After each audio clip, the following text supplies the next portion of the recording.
तिमिरान्धस्य ज्ञानशलाकया चक्षुरन्मीलितं येन तस्मै श्रीगुरवे नमः। श्रीचैतन्यमनोभीष्टं स्थापितं येन भूतले स्वयं रूपकदा मह्यं ददाति स्वपदान्तिकं। वन्देऽहं श्रीगुरो श्रीयुतपदकमलं श्रीगुरून् वैष्णवांश्च श्रीरूपं साग्रजातं सहगण रघुनाथान्वितं तं सजीवं साद्वैतं सावधूतं परिजन सहितं कृष्ण चैतन्य देवं श्रीराधा कृष्ण पादान् सहगण ललिता श्री विशाखान्वितांश्च। हे कृष्णा करुणा सिन्धो दीनबन्धो जगत्पते गोपेश गोपिका कान्त राधा कान्त नमो नमः। तप्त काञ्चन गौरांगी राधे वृन्दावनेश्वरी वृषभानुसुते देवी प्रणमामि हरिप्रिये। वाञ्छाकल्पतरुभ्यश्च कृपा सिन्धुभ्य एव च पतितानां पावनेभ्यो वैष्णवेभ्यो नमो नमः। श्री कृष्ण चैतन्य प्रभो नित्यानंद श्री अद्वैत गदाधर श्रीवासादि गौर भक्त वृंदा। हरे कृष्णा कृष्ण कृष्ण हरे हरे हरे राम राम राम हरे हरे। हरे कृष्णा कृष्ण कृष्ण हरे हरे हरे राम राम राम हरे हरे।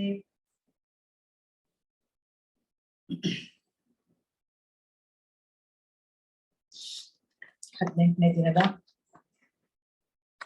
ಭಗವದ್ಗೀತಾ ಅಧ್ಯಯನಕ್ಕೆ ಭಕ್ತಾದಿಗಳಿಗೆ ಸ್ವಾಗತ. ಇವತ್ತು ಮೋಕ್ಷ ಸನ್ಯಾಸ ಯೋಗ ಅಥವಾ ವೈರಾಗ್ಯದ ಪರಿಪೂರ್ಣತೆ. ಕೃಷ್ಣನಿನ್ನೆ ಶ್ರದ್ಧೆಯ ಪ್ರಭೇದಗಳ ಬಗ್ಗೆ ಎಲ್ಲ ಹೇಳಿದ್ದಾನೆ. ಇವತ್ತು ಕೂಡ ಅದರಲ್ಲಿ ಈ ಅಧ್ಯಾಯದಲ್ಲೂ ಕೂಡ ಅದನ್ನು ಮುಂದುವರಿಸ್ತಾನೆ. ಅದರ ಮೊದಲು ಕೃಷ್ಣನಲ್ಲಿ ಇವತ್ತು ಅರ್ಜುನ ಒಂದು ಪ್ರಶ್ನೆ ಇಡ್ತಾ ಇದ್ದಾನೆ. ಮೊದಲನೇ ಶ್ಲೋಕ. ಅರ್ಜುನೋವಾಚ ಸನ್ಯಾಸಸ್ಯ ಮಹಾಬಾಹೋ ತತ್ವಮಿಚ್ಛಾಮಿ ವೇದಿತುಂ ತ್ಯಾಗಸ್ಯ ಚ ಹೃಷೀಕೇಶ ಪೃಥಕ್ ಕೇಶಿ ನಿಷೂದನ. ಅರ್ಜುನ ಕೇಳ್ತಾನೆ ಕೃಷ್ಣನ ಹತ್ರ, ಮಹಾಬಾಹುವೆ, ಕೇಶಿ ರಾಕ್ಷಸನನ್ನು ಕೊಂದವನೇ, ಹೃಷೀಕೇಶನೇ, ತ್ಯಾಗ ಮತ್ತು ಸನ್ಯಾಸಗಳ ಉದ್ದೇಶವನ್ನು ತಿಳಿದುಕೊಳ್ಳಲು ನಾನು ಬಯಸುತ್ತೇನೆ. ಇವತ್ತು ಅರ್ಜುನ ತ್ಯಾಗ ಮತ್ತು ಸನ್ಯಾಸಗಳ ನಡುವಿನ ವ್ಯತ್ಯಾಸ ಅಥವಾ ಅದರ ಉದ್ದೇಶ ಇವುಗಳನ್ನು ಇದರ ಬಗ್ಗೆ ತಿಳಿಲಿಕ್ಕೆ ಬಯಸ್ತಾನೆ. ಕೆಲವು ಸಲ ನಮಗೆ ತ್ಯಾಗ ಮತ್ತು ಸನ್ಯಾಸ ಒಂದೇ ರೀತಿ ಕಾಣ್ತದೆ, ಒಂದೇ ನಾಣ್ಯದ ಎರಡು ಮುಖದ ಹಾಗೆ ಕಾಣ್ತದೆ. ಅಥವಾ ಕಾವಿ ಬಟ್ಟೆ ತೊಟ್ಟು ಬಿಟ್ರೆ ನಾವು ಎಲ್ಲರನ್ನು ಸನ್ಯಾಸಿಗಳು ಅಂತ ಕರೆದು ಬಿಡ್ತೇವೆ. ಆದ್ರೆ ಸನ್ಯಾಸ ಮನಸ್ಸಿನಲ್ಲಿ ಇರ್ಬೇಕು ವಿನಃ ಹೊರರೂಪದಲ್ಲಿ ಅಲ್ಲ. ಕೃಷ್ಣ ಇಲ್ಲಿ ಹೇಳ್ತಾನೆ, ಶ್ರೀ ಭಗವಾನ್ ವಾಚ ಕಾಮ್ಯಾನಾಂ ಕರ್ಮಣಂ ನ್ಯಾಸಂ ಸನ್ಯಾಸಂ ಕವಯೋ ವಿದುಹು ಸರ್ವಕರ್ಮ ಫಲತ್ಯಾಗಂ ಪ್ರಾಹುತ್ಯಾಗಂ ವಿಚಕ್ಷಣ. ತ್ಯಾಗ ಮತ್ತು ಸನ್ಯಾಸ ಒಂದೇ ರೀತಿ ಇದ್ದು ಅದರಲ್ಲಿ ಎರಡು ವ್ಯತ್ಯಾಸ ಇದೆ ಅಂತ ಹೇಳಿ ಕೃಷ್ಣ ಹೇಳ್ತಾನೆ. ತ್ಯಾಗ ಅದರ ಪರಿಭಾಷೆ ಏನು ಅಂತ ಹೇಳಿದ್ರೆ, ನಾವು ಕರ್ಮ ಮಾಡ್ತೇವೆ, ಆದ್ರೆ ಅದರ ಫಲವನ್ನು ಕರ್ಮ ಮಾಡಿದ್ರೆ ಅದಕ್ಕೊಂದು ಫಲ ಸಿಗ್ತದೆ. ಆ ಫಲವನ್ನು ನಾವು ಕೃಷ್ಣನಿಗೆ ತ್ಯಾಗ ಮಾಡಿದ್ರೆ ಅಥವಾ ಅರ್ಪಿಸಿದ್ರೆ ಅದು ತ್ಯಾಗ. ನಾವು ಕರ್ಮ ಮಾಡ್ತೇವೆ, ಅದಕ್ಕೆ ಫಲ ಸಿಗ್ತದೆ, ಆ ಫಲವನ್ನು ನಾವು ತ್ಯಾಗ ಮಾಡ್ತೇವೆ, ಕೃಷ್ಣನಿಗೆ ಅರ್ಪಿಸ್ತೇವೆ, ಅದು ತ್ಯಾಗ. ನಾವು ನಮಗಾಗಿ ಯಾವುದೇ ಕೆಲಸ ಮಾಡೋದಿಲ್ಲ, ಎಲ್ಲ ನಾವೇನು ಕರ್ಮ ಮಾಡ್ತೇವೆ ಅದು ಕೃಷ್ಣನಿಗಾಗಿಯೇ ಮಾಡ್ತೇವೆ, ನಮ್ಮ ಸ್ವಂತಕ್ಕಾಗಿ ಏನು ಮಾಡೋದಿಲ್ಲ, ಅದು ಸನ್ಯಾಸ. ಕರ್ಮ ಫಲವನ್ನು ಕೃಷ್ಣನಿಗೆ ಅರ್ಪಿಸಿದ್ರೆ ಅದು ತ್ಯಾಗ, ಕರ್ಮವನ್ನೇ ಕೃಷ್ಣನಿಗೆ ಅರ್ಪಿಸಿದ್ರೆ ಅದು ಸನ್ಯಾಸ. ಗೃಹಸ್ಥರು ನಾವು ಕೂಡ ಸನ್ಯಾಸಿಗಳಾಗ್ಬೋದು, ಗೃಹಸ್ಥರು ಕೂಡ ಸನ್ಯಾಸಿಗಳಾಗ್ಬೋದು, ಸಂಸಾರಿಗಳು ಕೂಡ ಸನ್ಯಾಸಿಗಳಾಗ್ಬೋದು. ಹೇಗೆ? ನಾವು ಸಾಕಷ್ಟು ದುಡಿದಿದ್ದೇವೆ, ನಮ್ಮ ಜೀವಿತಾವಧಿಯನ್ನು ಇನ್ನು ಬಾಕಿ ಇರುವಂತಹ ಜೀವಿತಾವಧಿಯನ್ನು ನಾವು ಸವೆಸಲು ನಮಗೆ ಬೇಕಾದಷ್ಟು ಧನವಿದೆ. ಅಂತಹ ಒಂದು ಸನ್ನಿವೇಶದಲ್ಲಿ ನಾವು ಯಾವಾಗ ಕೃಷ್ಣನ ಕಾರ್ಯಗಳಿಗೋಸ್ಕರ ಕೃಷ್ಣನಿಗೋಸ್ಕರ ನಾವು ಕರ್ಮ ಮಾಡ್ತೇವೋ ನಮ್ಮ ಬಗ್ಗೆ ಚಿಂತೆ ಮಾಡದೆ ಅಥವಾ ನಮ್ಮ ಕರ್ಮಗಳನ್ನು ಮಾಡದೆ ನಾವು ಎಲ್ಲ ಮಾಡಿ ಮುಗಿಸಿ ಆಗಿದೆ. ಇನ್ನು ನಾವು ನಮ್ಮ ಜೀವಿತಾವಧಿಯನ್ನು ಪೂರ್ತಿಯಾಗಿ ಕೃಷ್ಣ ಸೇವೆಗೆ ಮುಡಿಪಾಗಿಡುತ್ತೇವೋ ಆಗ ಅದು ಕೂಡ ಸನ್ಯಾಸ ಅಂತಲೇ ಕರೆಯಲ್ಪಡುತ್ತದೆ. ಸಂಸಾರಿಗಳು ಕೂಡ ಸನ್ಯಾಸಿಗಳ ರೀತಿಯಲ್ಲಿ ಬದುಕುವುದು. ಅದರಿಂದ ಸನ್ಯಾಸ ಅಂತ ಹೇಳೋದು ಬಟ್ಟೆಯಲ್ಲಿಲ್ಲ, ಕಾವಿ ಬಟ್ಟೆಯಲ್ಲಿಲ್ಲ, ಅದು ಮನಸ್ಸಿನಲ್ಲಿ ಉಂಟು. ಇನ್ನು ತ್ಯಾಗದ ಬಗ್ಗೆ ಇಲ್ಲಿ ಕೃಷ್ಣ ಹೇಳ್ತಾ ಇದ್ದಾನೆ.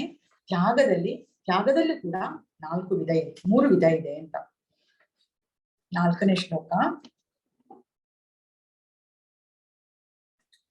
ನಿಶ್ಚಯಂ ಶೃಣು ಮೇ ತತ್ರ ತ್ಯಾಗೇ ಭರಸತ್ತಮ ತ್ಯಾಗೋ ಹಿ ಪುರುಷ ವ್ಯಾಘ್ರ ತ್ರಿವಿಧಃ ಸಂಪ್ರಕೀರ್ತಿತಃ ಯಜ್ಞದಾನ ತಪಃ ಕರ್ಮನ ತ್ಯಾಜ್ಯಂ ಕಾರ್ಯಮೇವ ತತ್ ಯಜ್ಞೋದಾನ ತಪಶ್ಚೈವ ಪಾವನಾನಿ ಮನೀಷಿಣಾಂ. ಯಜ್ಞಗಳಲ್ಲಿ ಕೂಡ ತ್ಯಾಗಗಳಲ್ಲಿ ಕೂಡ 3 ವಿಧ: ಯಜ್ಞ, ದಾನ, ತಪಸ್ಸು. ಇವುಗಳನ್ನು ಬಿಡಬಾರದು ಅಂತ ಹೇಳಿ ಕೃಷ್ಣ ಹೇಳ್ತಾನೆ. ಇದು ನಮ್ಮನ್ನು ಪರಿಶುದ್ಧಗೊಳಿಸ್ತದೆ. ಯಜ್ಞ, ದಾನ, ತಪಸ್ಸು ಇದು ಮಹರ್ಷಿಗಳ ಮಹಾತ್ಮರನ್ನು ಕೂಡ ಪರಿಶುದ್ಧಗೊಳಿಸುವಂತಹ ಒಂದು ಯಜ್ಞ ಇದು. ಕಲಿಯುಗದಲ್ಲಿ ಯಾವುದು ಯಜ್ಞ? ಕಲಿಯುಗದಲ್ಲಿ ಜಪಯಜ್ಞ, ಸಂಕೀರ್ತನೆಯೇ ಯಜ್ಞ. ಭಗವಂತನಿಗಾಗಿ ಕೆಲಸ ಮಾಡುವುದು ಕೂಡ ಯಜ್ಞ. ಯಾವುದು ದಾನ? ಜ್ಞಾನ ಯಜ್ಞವೇ ದಾನ. ನಾವು ಕಲಿತದನ್ನು ಇನ್ನೊಬ್ಬರಿಗೆ ಕೊಡುವಂಥದ್ದು ಕೂಡ ಅದು ದಾನವೇ. ಇನ್ನು ಅನ್ನದಾನ, ವಿದ್ಯಾದಾನ, ಸುಮಾರು ದಾನಗಳಿವೆ. ಕಲಿಯುಗದಲ್ಲಿ ಈ ರೀತಿಯ ದಾನಗಳನ್ನು ಹೇಳಿದೆ. ತಪಸ್ಸು, ಯಾವುದು ತಪಸ್ಸು? ಗುರುಗಳ ಆಜ್ಞೆಯಂತೆ ಶಾಸ್ತ್ರಗಳು ವಿಧಿಸಿದ ಕೆಲಸ ಮಾಡುವುದನ್ನು ತಪಸ್ಸು. ನಾವು ನಿನ್ನೆ ಕೂಡ ಶ್ರದ್ಧೆಯ ವಿಭಾಗದಲ್ಲಿ ನೋಡಿದ್ದೇವೆ. ತಪಸ್ಸು, ಮನಸ್ಸಿನ ತಪಸ್ಸು ಯಾವುದು, ದೇಹದ ತಪಸ್ಸು ಯಾವುದು ಎಲ್ಲ ನೋಡಿದ್ದೇವೆ. ಹಾಗೂ ಎಲ್ಲಾ ಕರ್ಮಗಳನ್ನು ಕರ್ತವ್ಯ ಎಂದು ತಿಳಿದು ಫಲಾಪೇಕ್ಷೆ ಇಲ್ಲದೆ ಮಾಡಬೇಕು, ಇದು ತಪಸ್ಸು. ಕೃಷ್ಣ ಇವತ್ತು ಕೂಡ ಶ್ರದ್ಧೆಯ ವಿಭಾಗಗಳ ಬಗ್ಗೆ ಇಲ್ಲಿ ತಿಳಿಸ್ತಾ ಇದ್ದಾನೆ. ಅದರ ಮೊದಲು ಕೆಲವು ನಿಯಮಿತ ಕರ್ತವ್ಯಗಳ ಬಗ್ಗೆ ಹೇಳ್ತಾನೆ ಇಲ್ಲಿ. ದುಃಖ ಮಿತ್ಯೇವ ಯತ್ ಕರ್ಮ ಕಾಯ ಕ್ಲೇಶ ಭಯಾತ್ ತ್ಯಜೇತ್ ಸ ಕೃತ್ವಾ ರಾಜಸಂ ತ್ಯಾಗಂ ನೈವ ತ್ಯಾಗ ಫಲಂ ಲಭೇತ್.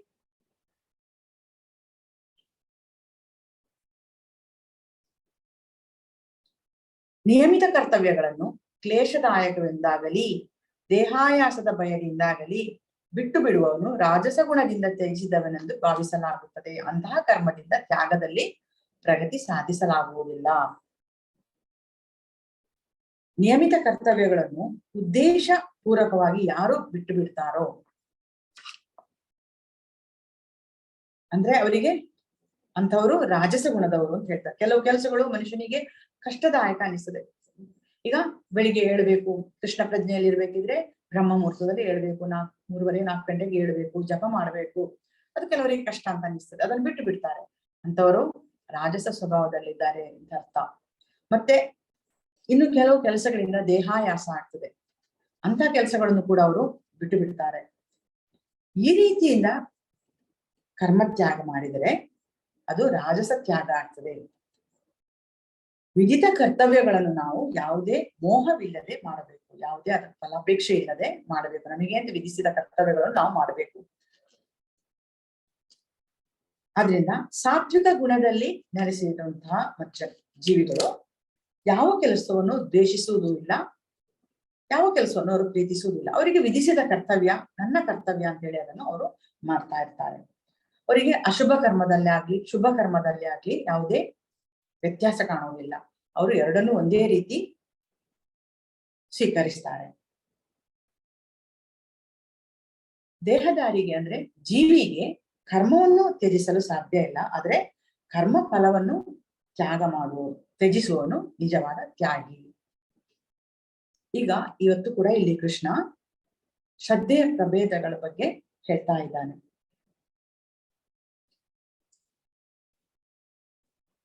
ಈ ಅಧ್ಯಾಯದ 19ನೇ ಶ್ಲೋಕದಿಂದ 39ನೇ ಶ್ಲೋಕದವರೆಗೆ 3 ಗುಣಗಳನ್ನಂದ್ರೆ ತ್ರಿಗುಣಗಳನ್ನು ಹೊಂದಿರುವ ಶ್ರದ್ಧೆಯ ಬಗ್ಗೆ ಪುನಃ ಕೃಷ್ಣ ಹೇಳಿಕೊಡ್ತಾ ಇದ್ದಾನೆ ಇಲ್ಲಿ.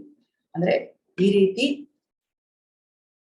ಗುಣವುಳ್ಳವರ ಜ್ಞಾನ, ಕರ್ಮದ ಬಗ್ಗೆ, ಅವರ ಜ್ಞಾನದ ಬಗ್ಗೆ, ಅವರ ಕರ್ಮದ ಬಗ್ಗೆ, ಅವರ ಕರ್ತೃ ಅಂದ್ರೆ ಕರ್ಮ ಮಾಡುವಂತವರು, ಅವರ ತಿಳುವಳಿಕೆಯ ಬಗ್ಗೆ, ಅವರ ಸುಖದ ಬಗ್ಗೆ ಅಂದ್ರೆ ಅವರು ಯಾವುದನ್ನು ಸುಖ ಎಂದು ಭಾವಿಸ್ತಾರೆ ಅಥವಾ ಅವರಿಗೆ ಯಾವ್ದು ಸಿಗುವಂತಹದ್ದು ಎಂತಹ ಸುಖ ಅವರಿಗೆ ಸಿಗ್ತದೆ, ಮತ್ತು ಅವರು ಹೊಂದಿರುವಂತಹ ದೃಢ ನಿಶ್ಚಯದ ಬಗ್ಗೆ ಮತ್ತು ಅವರ ತಿಳುವಳಿಕೆಯ ಬಗ್ಗೆ ಇಷ್ಟನ್ನು ಇವತ್ತು ಕೃಷ್ಣ ಇಲ್ಲಿ ಹೇಳ್ತಾ ಇದ್ದಾನೆ. ನಾನು ನಿನ್ನೆ ಮಾಡಿದ ಹಾಗೆ ಅದನ್ನು 19 ಶ್ಲೋಕಗಳ ವಿವರಣೆಯನ್ನು ಒಟ್ಟಿಗೆ ಕೊಡ್ತಾ ಇದ್ದೇನೆ. ಯಾವುದೆಲ್ಲ? ಜ್ಞಾನ, ಕರ್ಮ, ರಾಜಸ, ತಾಮಸ ಮತ್ತು ಸಾತ್ವಿಕ ಗುಣ ಉಳ್ಳವರ ಜ್ಞಾನ, ಕರ್ಮ, ಕರ್ತೃ, ತಿಳುವಳಿಕೆ, ದೃಢ ನಿಶ್ಚಯ ಅಥವಾ ದೃಢ ಸಂಕಲ್ಪ ಮತ್ತು ಸುಖ. ಇದನ್ನು ಇವತ್ತು 19ನೇ ಶ್ಲೋಕದಿಂದ 39ನೇ ಶ್ಲೋಕದವರೆಗೆ ಕೃಷ್ಣನಿಗೆ ಹೇಳಿದ್ದಾನೆ.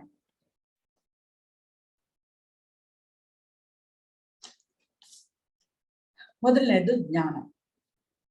ಸತ್ವಗುಣದಲ್ಲಿರುವವರ, ನಾನಿವತ್ತು ಶ್ಲೋಕ ಓದ್ತಾ ಇಲ್ಲ, ಯಾಕೆಂದ್ರೆ 20 ಶ್ಲೋಕ ಓದಿ ಆಮೇಲೆ ಪುನಃ ನಮ್ಗೆ ಇನ್ನು ಇವತ್ತಿದ್ದು 18ನೇ ಅಧ್ಯಾಯ 78 ಶ್ಲೋಕವುಳ್ಳ ಒಂದು ಬೃಹತ್ ಅಧ್ಯಾಯ. ಆದ್ರಿಂದ 1 ಗಂಟೆ ಒಳಗೆ ಅದನ್ನೆಲ್ಲ ಶ್ಲೋಕವನ್ನು ಓದಿ ಮುಗಿಸುದು ಅಂತ ಹೇಳಿದ್ರೆ ಸ್ವಲ್ಪ ಕಷ್ಟವೇ ಸರಿ.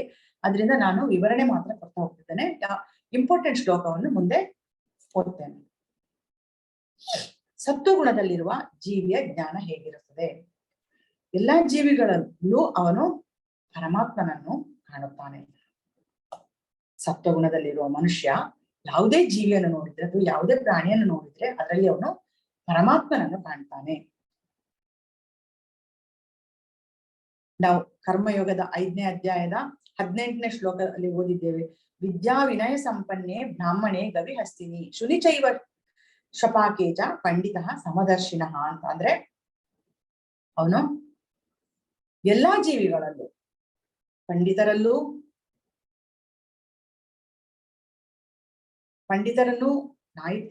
ಎಲ್ಲ ಮಾಂಸಾಹಾರಿಗಳನ್ನು ಎಲ್ಲಾ ರೀತಿ ಯಾವ ಜೀವಿಗಳನ್ನು ನೋಡಿದ್ರು ಅವನು ಅವರಲ್ಲಿ ಅವರ ಪರಮಾತ್ಮನನ್ನೇ ಕಾಣ್ತಾನೆ. ಅವರು ದೇಹಧಾರಿಗಳ ಬಗ್ಗೆ ಯಾವುದೇ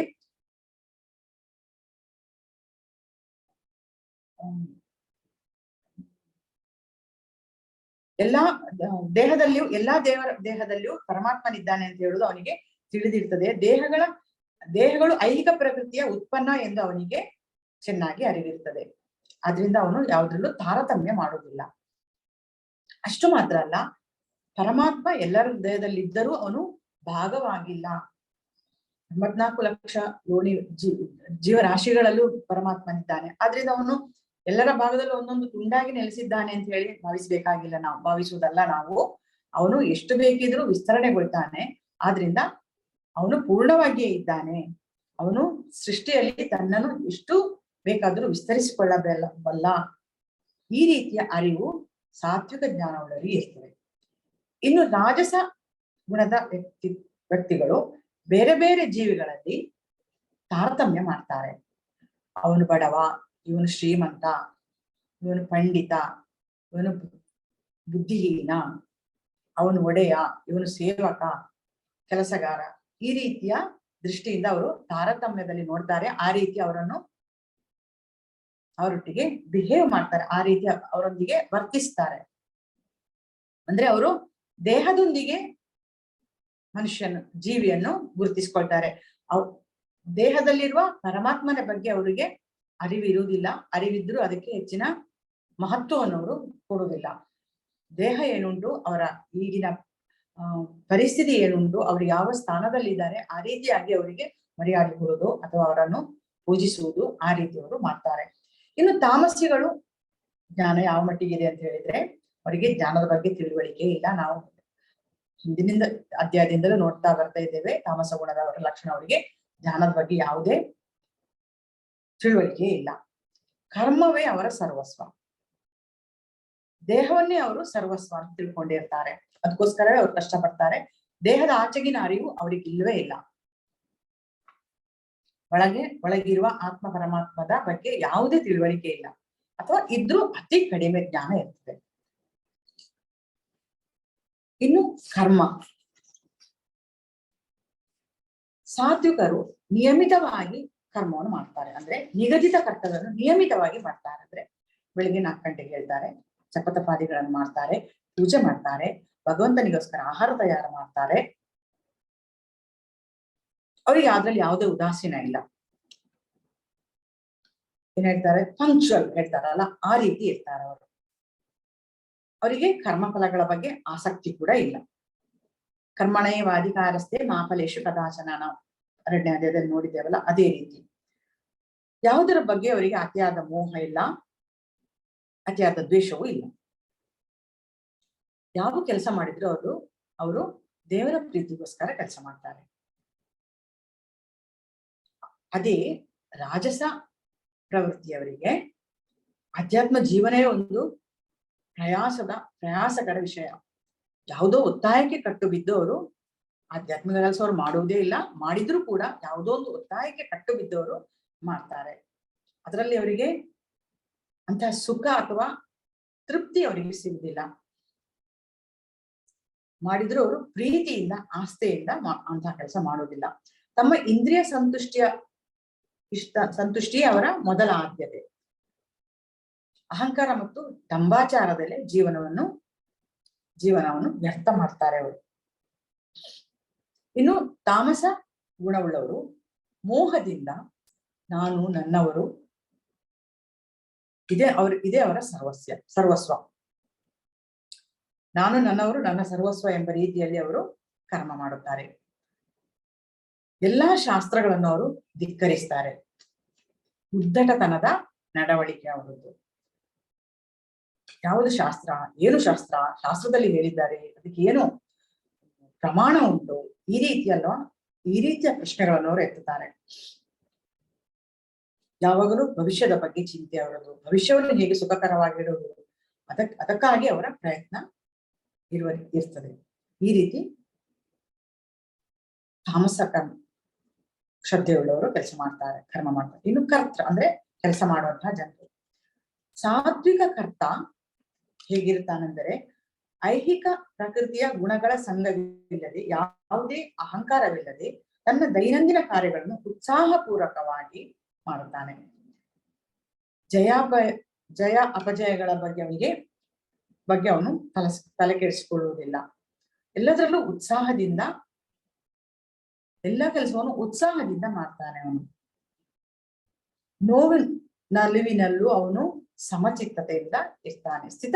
ಒಂದು ರೀತಿಯಲ್ಲಿ ಅವನು ಸ್ಥಿತಪ್ರಜ್ಞನಾಗಿರ್ತಾನೆ. ಇನ್ನು ರಾಜಸಿಕ ಕರ್ತನಾದರೆ ತನ್ನ ಕರ್ಮಗಳ ಫಲ ತನಗೇ ಸಿಗಬೇಕು, ಅದರ ಲಾಭ ನನಗೇ ಬರಬೇಕು. ಆ ಲಾಭವನ್ನು ನಾನು ಯಾವ ರೀತಿ ಬಳಸಬಹುದು, ನನ್ನ ಭವಿಷ್ಯತ್ತಿಗೆ ಅದು ಯಾವ ರೀತಿ ಲಾಭ ಆಗ್ಬಹುದು, ಆ ಯಾವುದೇ ಒಂದು ಕರ್ಮ ಮಾಡಿದ್ರೆ ಅದು ನನಗೆ ಯಾವ ರೀತಿ ಲಾಭ ತರಬಹುದು, ನನ್ನ ಭವಿಷ್ಯತ್ತಿಗೆ ಅದು ಯಾವ ರೀತಿಯ ಹೆಲ್ಪ್ ಆಗ್ಬೋದು, ಆ ರೀತಿಯಲ್ಲಿ ಅವನು ಚಿಂತಿಸ್ತಾ ಇರ್ತಾನೆ. ಇನ್ನೊಬ್ಬನ ಏಳಿಗೆಯನ್ನು ಬಯಸದ ರೀತಿಯಲ್ಲಿ ಅಸೂಯಪರನಾಗಿರ್ತಾನೆ. ಲೋಭ, ಸುಖ, ದುಃಖಗಳಿಂದ ವಿಚಲಿತನಾಗಿರ್ತಾನೆ. ತಾಮಸ ಗುಣದ ಕರ್ತ ಯಾವಾಗಲೂ ಧರ್ಮಗ್ರಂಥಗಳ ವಿರುದ್ಧವೇ ಕೆಲಸ ಮಾಡ್ತಾನೆ. ಹಠಮಾರಿ, ಸೋಮಾರಿ, ಮೋಸಗಾರ, ಕಪಟ, ಇದೆಲ್ಲ ಅವರ ಇಂತಹ ಕರ್ತಗಳ ಲಕ್ಷಣಗಳು. ಯಾವುದೇ ಕೆಲಸವನ್ನು ನಿಯಮಿತವಾಗಿ ಮಾಡುವುದಿಲ್ಲ. ಇವತ್ತು ಮಾಡಿದ್ರೆ ನಾಳೆ ಮಾಡ್ತಾನೆ ಅಂತ ಹೇಳೋ ಧೈರ್ಯ ಇಲ್ಲ, ಅಥವಾ ಅವನ ಹತ್ರ ಯಾವುದೇ ಒಂದು ಕೆಲಸ ಮಾಡಿಸ್ಲಿಕ್ಕೆ ಸಾಧ್ಯ ಇಲ್ಲ. ಅವ್ನು ಮಾಡ್ತಾನೆ ಅಂತ ಹೇಳೋ ಧೈರ್ಯ ಇಲ್ಲ. ಇವತ್ತು ಮಾಡುವ ಕೆಲಸವನ್ನು ನಾಳೆ ಮಾಡ್ತಾನೆ, ನಾಳೆ ಮಾಡುವ ಕೆಲಸವನ್ನು ಇನ್ನೊಂದು ದಿನ ಮಾಡ್ತಾನೆ. ಹಾಗೆ ಎಲ್ಲಾ ಕೆಲಸವನ್ನು ಮುಂದಕ್ಕೆ ಹಾಕ್ತಾ ಹೋಗ್ತಾನ ಅವನು. ಯಾವುದೇ ನಿಯಮಿತವಾದ ಡ್ಯೂಟೀಸ್ ಅವನಿಗೆ ಇಲ್ಲ, ಕರ್ತವ್ಯವನ್ನು ಮಾಡೋದಿಲ್ಲ. ಇನ್ನು ಅವರ ತಿಳುವಳಿಕೆ ಯಾವ ಮಟ್ಟದಲ್ಲಿ ಇರ್ತದೆ ಅಂತ. ಸಾತ್ವಿಕ ಸ್ವಭಾವದವರಿಗೆ ಯಾವುದು ಮಾಡಬಾರದು, ಯಾವುದನ್ನು ಮಾಡಬಹುದು ಎನ್ನುವ ತಿಳುವಳಿಕೆ ಇರ್ತದೆ. ಮಾಡ್ಲಿಕ್ಕೆ ಯಾವುದು ಯೋಗ್ಯ, ಯಾವ ಕೆಲಸ ಮಾಡಲು ಯೋಗ್ಯವಾದದ್ದು, ಯಾವುದು ಅಯೋಗ್ಯವಾದದ್ದು, ಯಾವುದನ್ನು ನಾನು ಮಾಡಬಾರ್ದು, ಯಾವುದನ್ನು ನಾನು ಮಾಡಬಹುದು ಅಂತ ಹೇಳುವ ತಿಳುವಳಿಕೆ ಇರ್ತದೆ. ಯಾವುದಕ್ಕೆ ಭಯ ಪಡಬೇಕು, ಯಾವುದಕ್ಕೆ ಭಯ ಪಡಬಾರದು ಅನ್ನುವಂತಹ ತಿಳುವಳಿಕೆ ಕೂಡ ಅವರಿಗೆ ಇರ್ತದೆ. ಅಷ್ಟು ಮಾತ್ರ ಅಲ್ಲ, ಯಾವ ಕರ್ಮ ನನ್ನನ್ನು ಬಂಧಿಸ್ತದೆ, ಯಾವ ಕರ್ಮ ನನ್ನನ್ನು ಇಲ್ಲಿಂದ ಬಿಡುಗಡೆಗೊಳಿಸ್ತದೆ, ಇದರ ಬಗ್ಗೆ ಕೂಡ ತಿಳುವಳಿಕೆ ಇರ್ತದೆ. ರಾಜಸ ತಿಳುವಳಿಕೆ ಅಂದರೆ ಅವರಿಗೆ ಧರ್ಮ ಅಧರ್ಮಗಳ ವ್ಯತ್ಯಾಸವೇ ತಿಳಿದಿಲ್ಲ. ಯಾವುದು ಧರ್ಮ, ಯಾವುದು ಅಧರ್ಮ, ಯಾವುದನ್ನು ಮಾಡಬಹುದು, ಯಾವುದನ್ನು ಮಾಡಬಾರದು, ಯಾವುದು ಯೋಗ್ಯವಾದ ಕರ್ಮ, ಯಾವುದು ಅಯೋಗ್ಯವಾದಂತಹ ಕರ್ಮ, ಇದರ ವ್ಯತ್ಯಾಸವನ್ನೇ ಅವರು ಗ್ರಹಿಸಲು ಅಸಮರ್ಥರಾಗಿರ್ತಾರೆ. ಇನ್ನು ತಾಮಸ ಪ್ರವೃತ್ತಿಯರಾದ್ರೆ ಎಲ್ಲ ಉಲ್ಟಾ ಪಲ್ಟಾ, ಯಾವ್ದು ಮಾಡಬಾರದು ಅದನ್ನು ಅವ್ರು ಮಾಡಿಯೇ ಮಾಡ್ತಾರೆ, ಯಾವ್ದು ಮಾಡಬೇಕು ಅದನ್ನು ಅವ್ರು ಮಾಡೋದೇ ಇಲ್ಲ. ಆ ರೀತಿಯ ಒಂದು ಉದ್ದಟತನದ ಪ್ರವೃತ್ತಿ ಅವರದ್ದು. ಉತ್ತಮ ಕಾರ್ಯಗಳ ಬಗ್ಗೆ ಅವರಿಗೆ ಯಾವಾಗಲೂ ಆಸಕ್ತಿ ಇದೆ. ಸತ್ಯವನ್ನು ಸುಳ್ಳೆಂದು, ಸುಳ್ಳನ್ನು ಸತ್ಯವೆಂದು ಸ್ವೀಕರಿಸ್ತಾರೆ. ಅದರಿಂದ ಅವ್ರು ಯಾವಾಗಲೂ ತಪ್ಪು ದಾರಿಯಲ್ಲೇ ಇರ್ತಾರೆ. ಇನ್ನು ದೃಢ ನಿಶ್ಚಯ ಅಥವಾ ಈ 3 ಗುಣಗಳವರ ದೃಢ ಸಂಕಲ್ಪ. ಸಾತ್ವಿಕದವರು ದೃಢ ಸಂಕಲ್ಪ ಹೊಂದಿರ್ತಾರೆ. ಯೋಗಾಭ್ಯಾಸದಿಂದ ಅಥವಾ ಯಾವುದೇ ಯೋಗದಿಂದ ಇಂದ್ರಿಯಗಳನ್ನು ನಿಯಂತ್ರಣದಲ್ಲಿಟ್ಟು ಅವರಿಗೊಂದು ದೃಢ ಸಂಕಲ್ಪ, ಎಲ್ಲದರಲ್ಲೂ ಒಂದವರಿಗೆ ದೃಢ ಸಂಕಲ್ಪ ಇರ್ತದೆ. ಅವರ ಮನಸ್ಸು ಬೇರೆ ಯಾವುದೇ ರೀತಿಯ ಕಾರ್ಯಗಳಿಂದ ವಿಚಲಿತವಾಗುವುದಿಲ್ಲ. ಅವರು ಮಾಡುವಂತಹ ಕೆಲಸಗಳಲ್ಲಿ ಅವರಿಗೆ ದೃಢ ಸಂಕಲ್ಪ ಇರ್ತದೆ. ಯಾಕಂದ್ರೆ ಅವರು ಸಾತ್ವಿಕ ಗುಣದವರು ಯಾವಾಗಲೂ ಜ್ಞಾನ ಮಾರ್ಗದಲ್ಲೇ ಇರ್ತಾರೆ. ತತ್ವಜ್ಞಾನದ ಅನ್ವೇಷಣೆಯಲ್ಲಿ ಇರುವಂತಹವರು. ಇನ್ನು ರಾಜಸ ಸ್ವಭಾವದವರು ಅರ್ಥ ಮತ್ತು ಕಾಮಗಳನ್ನು ಬಲಪಡಿಸುವುದರಲ್ಲಿ ನಿರತರಾಗಿರ್ತಾರೆ. ಅರ್ಥ ಅಂತ ಹೇಳಿದ್ರೆ ಇಲ್ಲಿ ಧನ ಸಂಪಾದನೆ ಮತ್ತು ಅನಿಯಂತ್ರಿತ ಕಾಮ. ಅವರಿಗೆ ಕಾಮದ ಮೇಲೆ, ಅವರ ಆಸೆಗಳ ಬಗ್ಗೆ ಯಾವುದೇ ನಿಯಂತ್ರಣ ಇಲ್ಲ. ಇಂದ್ರಿಯ ತೃಪ್ತಿಯೇ ಅವರ ಜೀವನ ಗುರಿ, ಧ್ಯೇಯ. ಅವುಗಳನ್ನು ಈಡೇರಿಸುವುದಕ್ಕೋಸ್ಕರ ಅವರು ಯಾವಾಗಲೂ ಕರ್ಮಫಲಕ್ಕೆ ಅಂಟಿಕೊಂಡಿರುತ್ತಾರೆ, ಕರ್ಮದ ಬಗ್ಗೆ ಚಿಂತಿತರಾಗಿರ್ತಾರೆ. ಇನ್ನು ತಾಮಸ ಜನರು ಯಾವಾಗಲೂ ಭಯ, ಶೋಕ, ವಿಷಾದ, ಮಾಯೆಯಿಂದ ಆವೃತರಾಗಿರ್ತಾರೆ. ಅವರಿಗೆ ಯಾವುದ್ರಲ್ಲೂ ನಂಬಿಕೆ ಇಲ್ಲ. ಯಾಕೆಂದ್ರೆ ಅವರಿಗೆ ಸತ್ಯದ ಬಗ್ಗೆ, ಸತ್ಯ ಅಂದ್ರೆ ದೇವರ ಬಗ್ಗೆ ಯಾವುದೇ ಜ್ಞಾನ ಇಲ್ಲದೆ ಇರೋದ್ರಿಂದ ಯಾವಾಗ್ಲೂ ಅವರಿಗೆ ಭಯ ಕಾಡ್ತಾ ಇರ್ತದೆ. ದೇವರಿದ್ದಾನೆ ಅಂತ ಹೇಳುವ ನಂಬಿಕೆ ಇರೋದ್ರಿಂದ ತಾನೇ ನಾವು ಭಯ ಇಲ್ಲದೆ ಇರುವುದು. ನಮ್ಗೆ ಯಾವುದಾದ್ರೂ ಒಂದು ದೃಢ ಸಂಕಲ್ಪ ಮಾಡ್ಲಿಕ್ಕೆ ಯಾವ್ದು ಧೈರ್ಯ ಕೊಡ್ತದೆ? ದೇವರಿದ್ದಾನೆ ಅಂತ ಹೇಳೋ ಒಂದು ನಂಬಿಕೆ. ಅಂತ ನಂಬಿಕೆ ಇಲ್ಲದ್ರಿಂದ ಅವರು ಯಾವಾಗ್ಲೂ ಎಲ್ಲದ್ರಲ್ಲೂ ಅವರಿಗೆ ಭಯ, ಯಾವಾಗ್ಲೂ ಭಯದ ವಾತಾವರಣದಲ್ಲಿ ಅವರು ಬದುಕ್ತಾ ಇರ್ತಾರೆ. ಇನ್ನು ಸುಖ. ಕೃಷ್ಣ ಹೇಳ್ತಾನೆ, ಈ ಜೀವಿ ಅಥವಾ ಈ ಬದ್ಧ ಆತ್ಮ ಐಹಿಕ ಸುಖವನ್ನು ಬಯಸ್ತದೆ, ಆದ್ರೆ ಎಲ್ಲವೂ ದುಃಖದಿಂದಲೇ ಮುಕ್ತಾಯವಾಗ್ತದೆ. ಇಲ್ಲಿ ಸುಖದ ಅನ್ವೇಷಣೆ ದುಃಖದಲ್ಲಿ ಮುಕ್ತಾಯವಾಗ್ತದೆ. ಯಾಕೆಂದ್ರೆ ಕೃಷ್ಣ ಹೇಳಿದಾನೆ, ಇಲ್ಲಿ ಎಲ್ಲವೂ ಪುರುಷೋತ್ತಮ ಯೋಗದಲ್ಲಿ ಇಲ್ಲಿ ಐಹಿಕ ಲೋಕದಲ್ಲಿ ಎಲ್ಲವೂ ಪ್ರತಿಬಿಂಬವೇ, ನೆರಳು ಮಾತ್ರ, ಸುಖದ ನೆರಳು ಮಾತ್ರ, ಸುಖದ ಪ್ರತಿಬಿಂಬ ಮಾತ್ರ. ನಿಜವಾದ ಸುಖ ಇಲ್ಲಿ ನಿಮಗೆ ಅರಸಿದರೂ ಸಿಗಲಾರದು. ನಿಜವಾದ ಸುಖ ಬೇಕಿದ್ರೆ ನೀವು ನನ್ನಲ್ಲಿಗೆ ಬರಬೇಕು ಅಂತ ಕೃಷ್ಣ ಹೇಳಿದ್ದಾನೆ. ಆದ್ರಿಂದ ಸತ್ವ ಗುಣವುಳ್ಳವರು ಸತ್ಸಂಗದಿಂದ ಸುಖ ದುಃಖದ ಅರ್ಥ ತಿಳಿದು ಪುನರಾವರ್ತನೆಗೊಳ್ಳುವಂತಹ ಈ ಸುಖದಿಂದ ಬಿಡುಗಡೆ ಬಯಸ್ತಾರೆ. ಅವರು ಸಾತ್ವಿಕ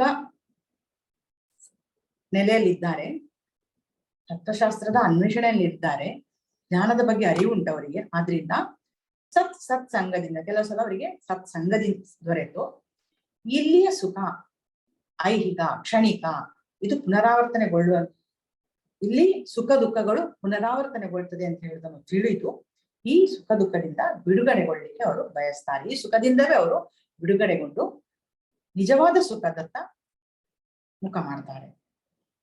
ಇಲ್ಲಿ ಇಲ್ಲಿ ಮೊದಲಿಗೆ ಎಲ್ಲ ವಿಷದಂತಿರ್ತದೆ. ಇಲ್ಲಿ ಅವರಿಗೆ ಸುಖ ಮೊದಲು ವಿಷದ ಹಾಗೆ ಕಾಣ್ತದೆ, ಆಮೇಲೆ ಅಲ್ಲಿ ಅದಕ್ಕೆ ಅವರಿಗೆ ಅಮೃತ ಸಿಗ್ತದೆ. ಅಂದ್ರೆ ಅದು ಸಾತ್ವಿಕ ಸುಖ. ಅಂದ್ರೆ ನಾನು ಒಂದು ಉದಾಹರಣೆ ಕೊಟ್ಟಿದ್ದೆ ಮೊದಲು, ನೆಲ್ಲಿಕಾಯಿಯ ಹಾಗೆ ಅವರು ಅರಸುವಂತಹ ಸುಖ ಒಂದು ನೆಲ್ಲಿಕಾಯಿಯ ಹಾಗೆ. ನೆಲ್ಲಿಕಾಯಿ ಹೇಗೆ ತಿನ್ಲಿಕ್ಕೆ ಕಹಿ, ಆದ್ರೆ ಅದನ್ನು ತಿಂದು ನೀರು ಕುಡಿದ್ರೆ ಸಿಹಿ ಆಗ್ತದೆ. ಹಾಗೆ ಇಲ್ಲಿ ಅವರ ಜ್ಞಾನ ಸಂಪಾದನೆ ಅಥವಾ ಯಾವ ರೀತಿ ಅವರು ತತ್ವಜ್ಞಾನದ ಅನ್ವೇಷಣೆಯಲ್ಲಿದ್ದಾರೋ ಅದು ಮೊದಲಿಗೆ ಅವರಿಗೆ ಕಷ್ಟ ಅಂತ ಅನ್ನಿಸ್ತದೆ, ಆದ್ರೆ ನಂತರ ಅದು ಅವರಿಗೆ ಸಿಹಿ ಕೊಡ್ತದೆ, ಸುಖ ಕೊಡ್ತದೆ.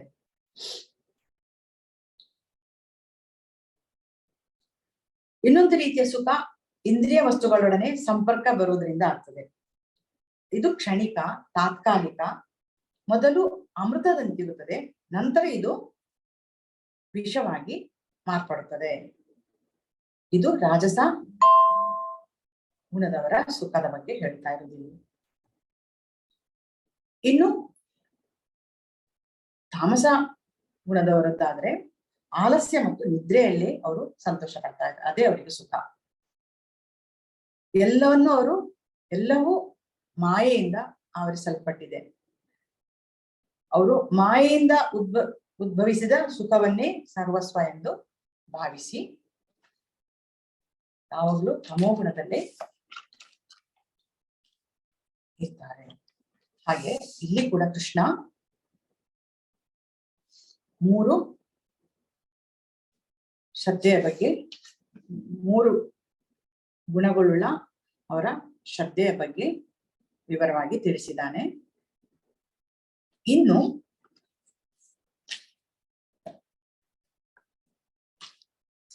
42ನೇ ಶ್ಲೋಕದಲ್ಲಿ ಕೃಷ್ಣ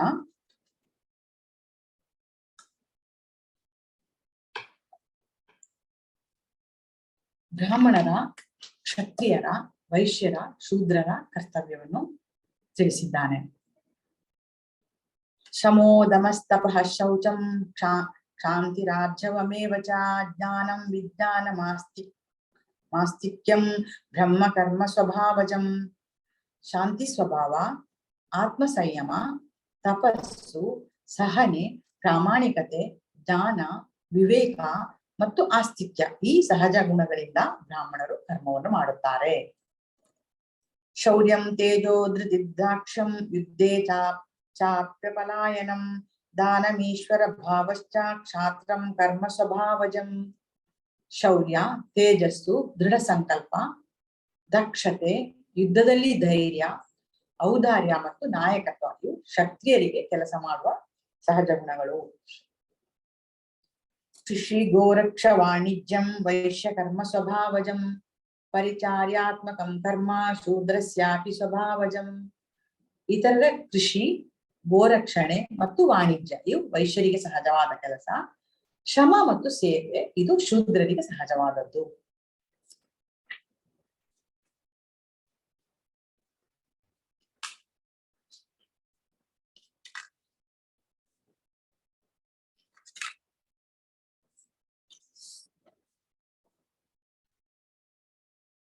ಇನ್ನು ಮುಂದೆ ಕೃಷ್ಣ ಆತ್ಮ ಸಾಕ್ಷಾತ್ಕಾರದ ಸ್ಥಿತಿಗೆ ಏರುವವರ ಬಗ್ಗೆ ಹೇಳ್ತಾ ಇದ್ದಾನೆ. 51ನೇ ಶ್ಲೋಕದಿಂದ 53ನೇ ಶ್ಲೋಕದವರೆಗೆ. ಬುದ್ಧ್ಯಾ ವಿಶುದ್ಧಯಾ ಯುಕ್ತೋ ಧೃತ್ಯಾತ್ಮಾನಾಂ ನಿಯಮ್ಯ ಚ ಶಬ್ದಾದೀನ್ ವಿಷಯಾನ್ ತ್ಯಕ್ತ್ವಾ ರಾಗದ್ವೇಷೋ ವಿದಸ್ಯ ಚ ವಿವಿಕ್ತ ಸೇವಿ ಲಗ್ವಾಶಿ ಯತ ವಾಕ್ಕಾಯ ಮಾನಸಃ ಧ್ಯಾನ ಯೋಗ ಪರೋ ನಿತ್ಯಂ ವೈರಾಗ್ಯಂ ಸಮುಪಾಶ್ರಿತಃ ಅಹಂಕಾರಂ ಬಲಂ ದರ್ಪಂ ಕಾಮ ಕ್ರೋಧಂ ಪರಿಗ್ರಹಂ ವಿಮುಚ್ಯ ನಿರ್ಮಮ ಶಾಂತೋ ಬ್ರಹ್ಮ ಭೂಯಾಯ ಕಲ್ಪತೆ. ಆತ್ಮ ಸಾಕ್ಷಾತ್ಕಾರದ ಸ್ಥಿತಿಗೆ ನಿಶ್ಚಯವಾಗಿ ಏರುವವನು ಹೀಗಿರುತ್ತಾನೆ.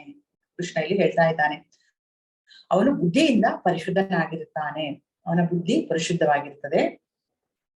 ಧೃತಿಯಿಂದ ಮನಸ್ಸನ್ನು ನಿಯಂತ್ರಿಸುತ್ತಾನೆ, ಇಂದ್ರಿಯ ತೃಪ್ತಿಯ ವಸ್ತುಗಳನ್ನು ತ್ಯಜಿಸುತ್ತಾನೆ, ರಾಗದ್ವೇಷಗಳಿಂದ ಮುಕ್ತನಾಗಿರುತ್ತಾನೆ. ಏಕಾಂತ ಸ್ಥಳದಲ್ಲಿ ವಾಸ ಮಾಡುತ್ತಾನೆ. ಸ್ವಲ್ಪ ಮಾತ್ರವೇ ಆಹಾರವನ್ನು ಸ್ವೀಕರಿಸುತ್ತಾನೆ. ತನ್ನ ದೇಹ, ಮನಸ್ಸು ಮತ್ತು ವಾಕ್ಶಕ್ತಿ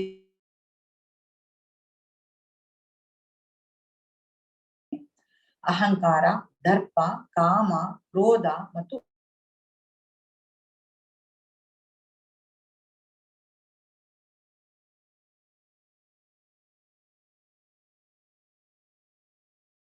ರೀತಿ ಕಾಣಿಸ್ತದೆ. ಆದ್ರೆ ಸಂಸಾರದಲ್ಲಿದ್ದುಕೊಂಡು, ಗೃಹಸ್ಥಾಶ್ರಮದಲ್ಲಿದ್ದು ಕೂಡ ಇದನ್ನು ನಾವು ಸಾಧಿಸಬಹುದು. ಸಾತ್ವಿಕ ಸ್ಥಿತಿಗೆ ಬಂದ್ರೆ ನಾವು ಈ ರೀತಿಯ ಲಕ್ಷಣಗಳನ್ನು ಹೊಂದಬಹುದು.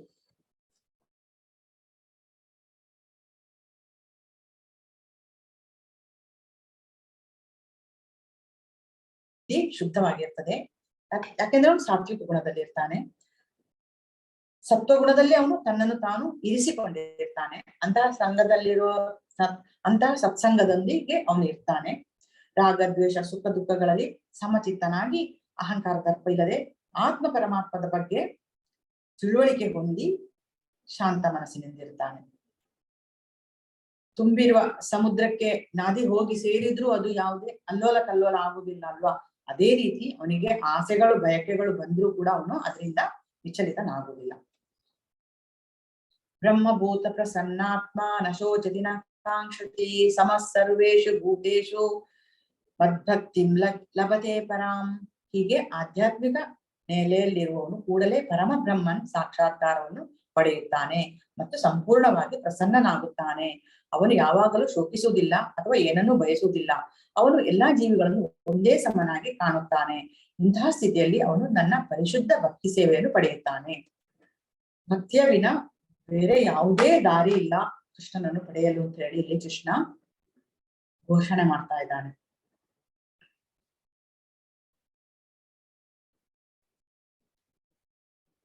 ಈ ಸಂಸಾರದಿಂದ ಮೋಕ್ಷ ಪಡೆಯಬೇಕಾದ್ರೆ ಒಂದೇ ದಾರಿ, ಅದು ಭಕ್ತಿ. ಯಾರು 4ನೇ ಅಧ್ಯಾಯದ ದಿವ್ಯಜ್ಞಾನದ ಅಧ್ಯಾಯದಲ್ಲಿ 9ನೇ ಶ್ಲೋಕದಲ್ಲಿ ಹೇಳಿದ್ದಾನೆ, ಜನ್ಮ ಕರ್ಮ ಚ ಮೇ ದಿವ್ಯಂ ಯಾ ವೇತಿ ತತ್ವತಃ ಯೋ ವೇತಿ ತತ್ವತಃ ಅಂತ. ಅಂದ್ರೆ ಯಾರು ನನ್ನ ಜನ್ಮ ಕರ್ಮವನ್ನು ತಿಳಿಯುತ್ತಾರೋ ಅವರು ಹಿಂದೆ ಬರುವುದಿಲ್ಲ, ಅವರು ನನ್ನಲ್ಲಿಗೆ ಬರ್ತಾರೆ. ಆಮೇಲೆ ಅವರು ಆ ನನ್ನ ಪವಿತ್ರ ಸ್ಥಳದಿಂದ ಹಿಂದೆ ಬರುವುದಿಲ್ಲ ಅಂತ ಹೇಳಿ ಕೃಷ್ಣ ಹೇಳಿದ್ದಾನೆ. ಮೂರ್ಖರು ಮಾತ್ರ ನನ್ನನ್ನು ಅರಿಯುವುದಿಲ್ಲ. ಯಾರು ಮೂರ್ಖರು? ಇಲ್ಲಿ ಭಕ್ತಿರಹಿತರು, ಮುಕ್ತರು, ಮೂರ್ಖರು ಅಂತ ಹೇಳಿ ಕೃಷ್ಣ ಇಲ್ಲಿ ಹೇಳ್ತಾ ಇದ್ದಾನೆ.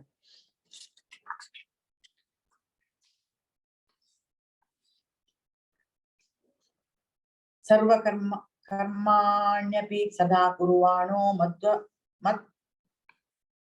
ಮತ್ಪ್ರಸಾದ ಸರ್ವಕರ್ಮಾಣ್ಯಪಿ ಸದಾ ಕುರುವಾಣೋ ಮಧ್ವಪಾಶ್ರಯಃ ಮತ್ಪ್ರಸಾದಾವಪ್ನೋತಿ ಶಾಶ್ವತಂ ಪದಮವ್ಯಯಂ. ನನ್ನ ಪರಿಶುದ್ಧ ಭಕ್ತರು ಎಲ್ಲಾ ಬಗೆಯ ವ್ಯಾಪಾರಗಳಲ್ಲಿ ನಿರತನಾಗಿದ್ದರೂ ನನ್ನ ರಕ್ಷಣೆಯಲ್ಲಿ, ನನ್ನ ಕೃಪೆಯಿಂದ ಶಾಶ್ವತವೂ ಅವ್ಯಯವೂ ಆದ ನಿವಾಸವನ್ನು ಸೇರುತ್ತಾರೆ. ಸರ್ವಕರ್ಮಾಣಿ ಅಪಿ ಸದಾ ಕುರುವಾಣ ಮತ್ಯಪಾಶ್ರಯ ಅಂದ್ರೆ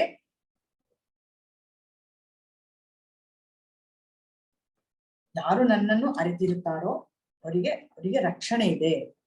ನನ್ನ ಆಶ್ರಯದಲ್ಲಿ ಯಾರು ಇರ್ತಾರೋ ಅವರಿಗೆ ರಕ್ಷಣೆ ಇದೆ. ನಾನು ರಕ್ಷಣೆ ಕೊಡ್ತೇನೆ. ಭಗವಂತನ ಸೇವೆಯಲ್ಲಿ ಯಾರು ನಿರತರಾಗಿರುತ್ತಾರೋ ಅವರಿಗೆ ದೇವರು ವಿಶೇಷ ಕೃಪೆ ತೋರ್ತಾನೆ. ಯಾರು ಕೃಷ್ಣನ ಕೆಲಸದಲ್ಲಿ ತೊಡಗಿಸಿಕೊಂಡಿದ್ದಾರೋ ಅವರು ಕೃಷ್ಣನ ಆಶ್ರಯದಲ್ಲಿದ್ದಾರೆ ಅಂತಲೇ ಅರ್ಥ. ಅವರು ಯಾವಾಗ್ಲೂ ಕೃಷ್ಣನ ಕೃಪೆಯ ಕವಚದಲ್ಲಿ ಇರ್ತಾರೆ. ಚೇತಸಾ ಸರ್ವ ಕರ್ಮಾಣಿ ಮೈ ಸನ್ಯಸ್ಯ ಮತ್ಪರಃ ಬುದ್ಧಿಯೋಗಮುಪಾಶ್ರಿತ್ಯ ಮಚ್ಚಿತ್ತಃ ಸತತಂ ಭವಃ. ಎಲ್ಲಾ ಚಟುವಟಿಕೆಗಳೆಲ್ಲ ನನ್ನನ್ನು ಅವಲಂಬಿಸು ಮತ್ತು ಯಾವಾಗಲೂ ನನ್ನ ರಕ್ಷಣೆಯಲ್ಲಿ ಕೆಲಸ ಮಾಡು. ಇಂತಹ ಭಕ್ತಿ ಸೇವೆಯಲ್ಲಿ ಸಂಪೂರ್ಣವಾಗಿ ನನ್ನ ಪ್ರಜ್ಞೆಯನ್ನು ಹೊಂದಿರು. ಕೃಷ್ಣ ಹೇಳ್ತಾನೆ, ನಾನು ಹೇಳಿದ ಹಾಗೆ ನೀನು ಕೇಳಿದರೆ ನನ್ನ ಧಾಮಕ್ಕೆ ನೀನು ಬರಬಹುದು, ಅಥವಾ ನಿನ್ನ ಮನಸ್ಸಿಗೆ ತೋಚಿದಂತೆ ನೀನು ಮಾಡಿದ್ರೆ ನೀನು ನಷ್ಟವಾಗುತ್ತಿ.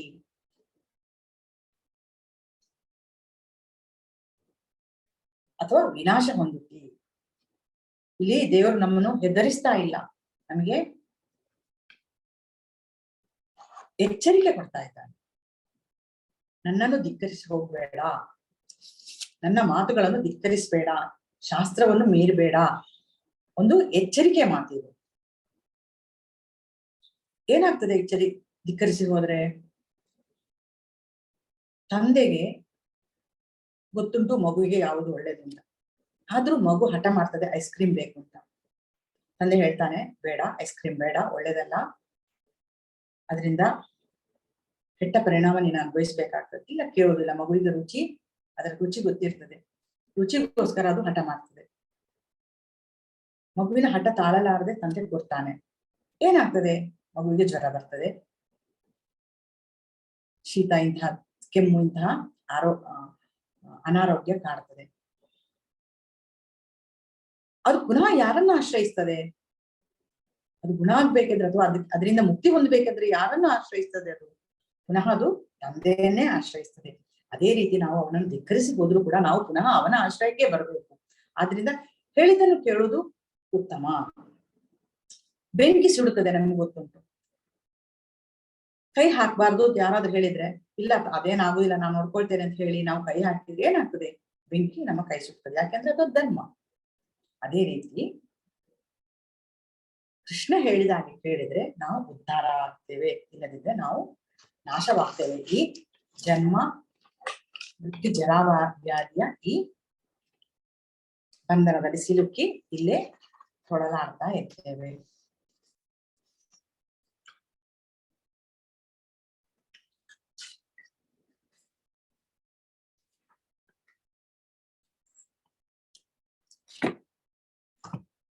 ಸರ್ವಗುಹ್ಯತಮಂ ಭೂಯಃ ಶೃಣು ಮೇ ಪರಮಂ ವಚಃ ಇಷ್ಟೋಸಿ ಮೇ ದೃಢಮಿತಿ ತಥೋ ವಕ್ಷ್ಯಾಮಿ ತೇ ಹಿತಂ.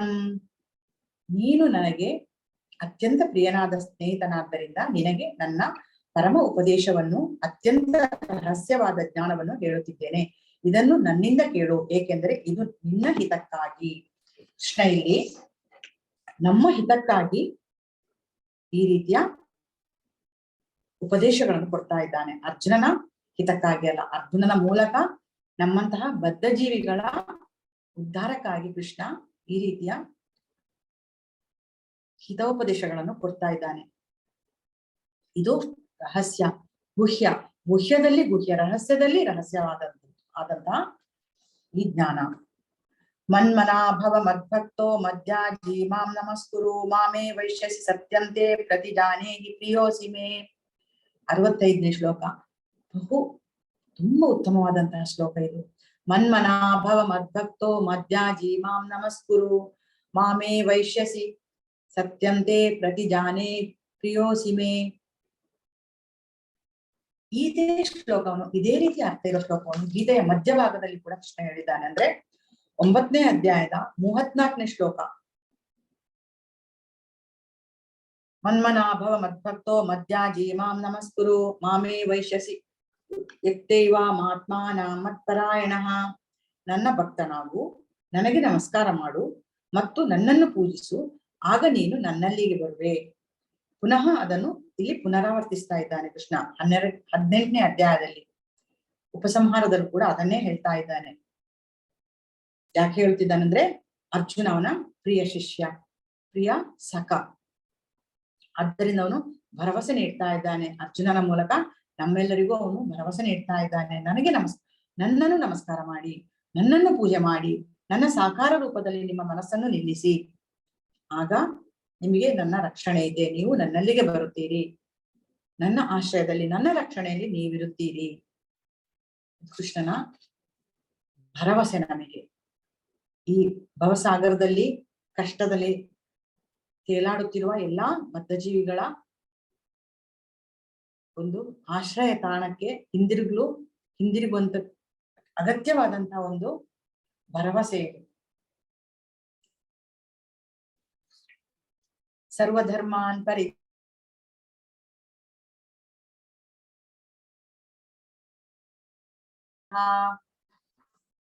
ಎಲ್ಲಾ ಧರ್ಮಗಳನ್ನು ಪರಿತ್ಯಜಿಸಿ ನನಗೆ ಶರಣಾಗತನಾಗು.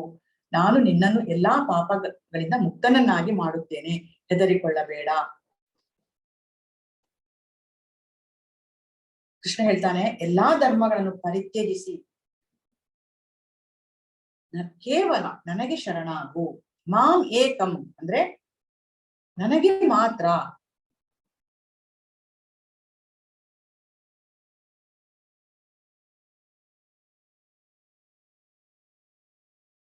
ದೃಢ ನಂಬಿಕೆಯನ್ನು ಶೇರ್ ಮಾಡಬೇಡಿ.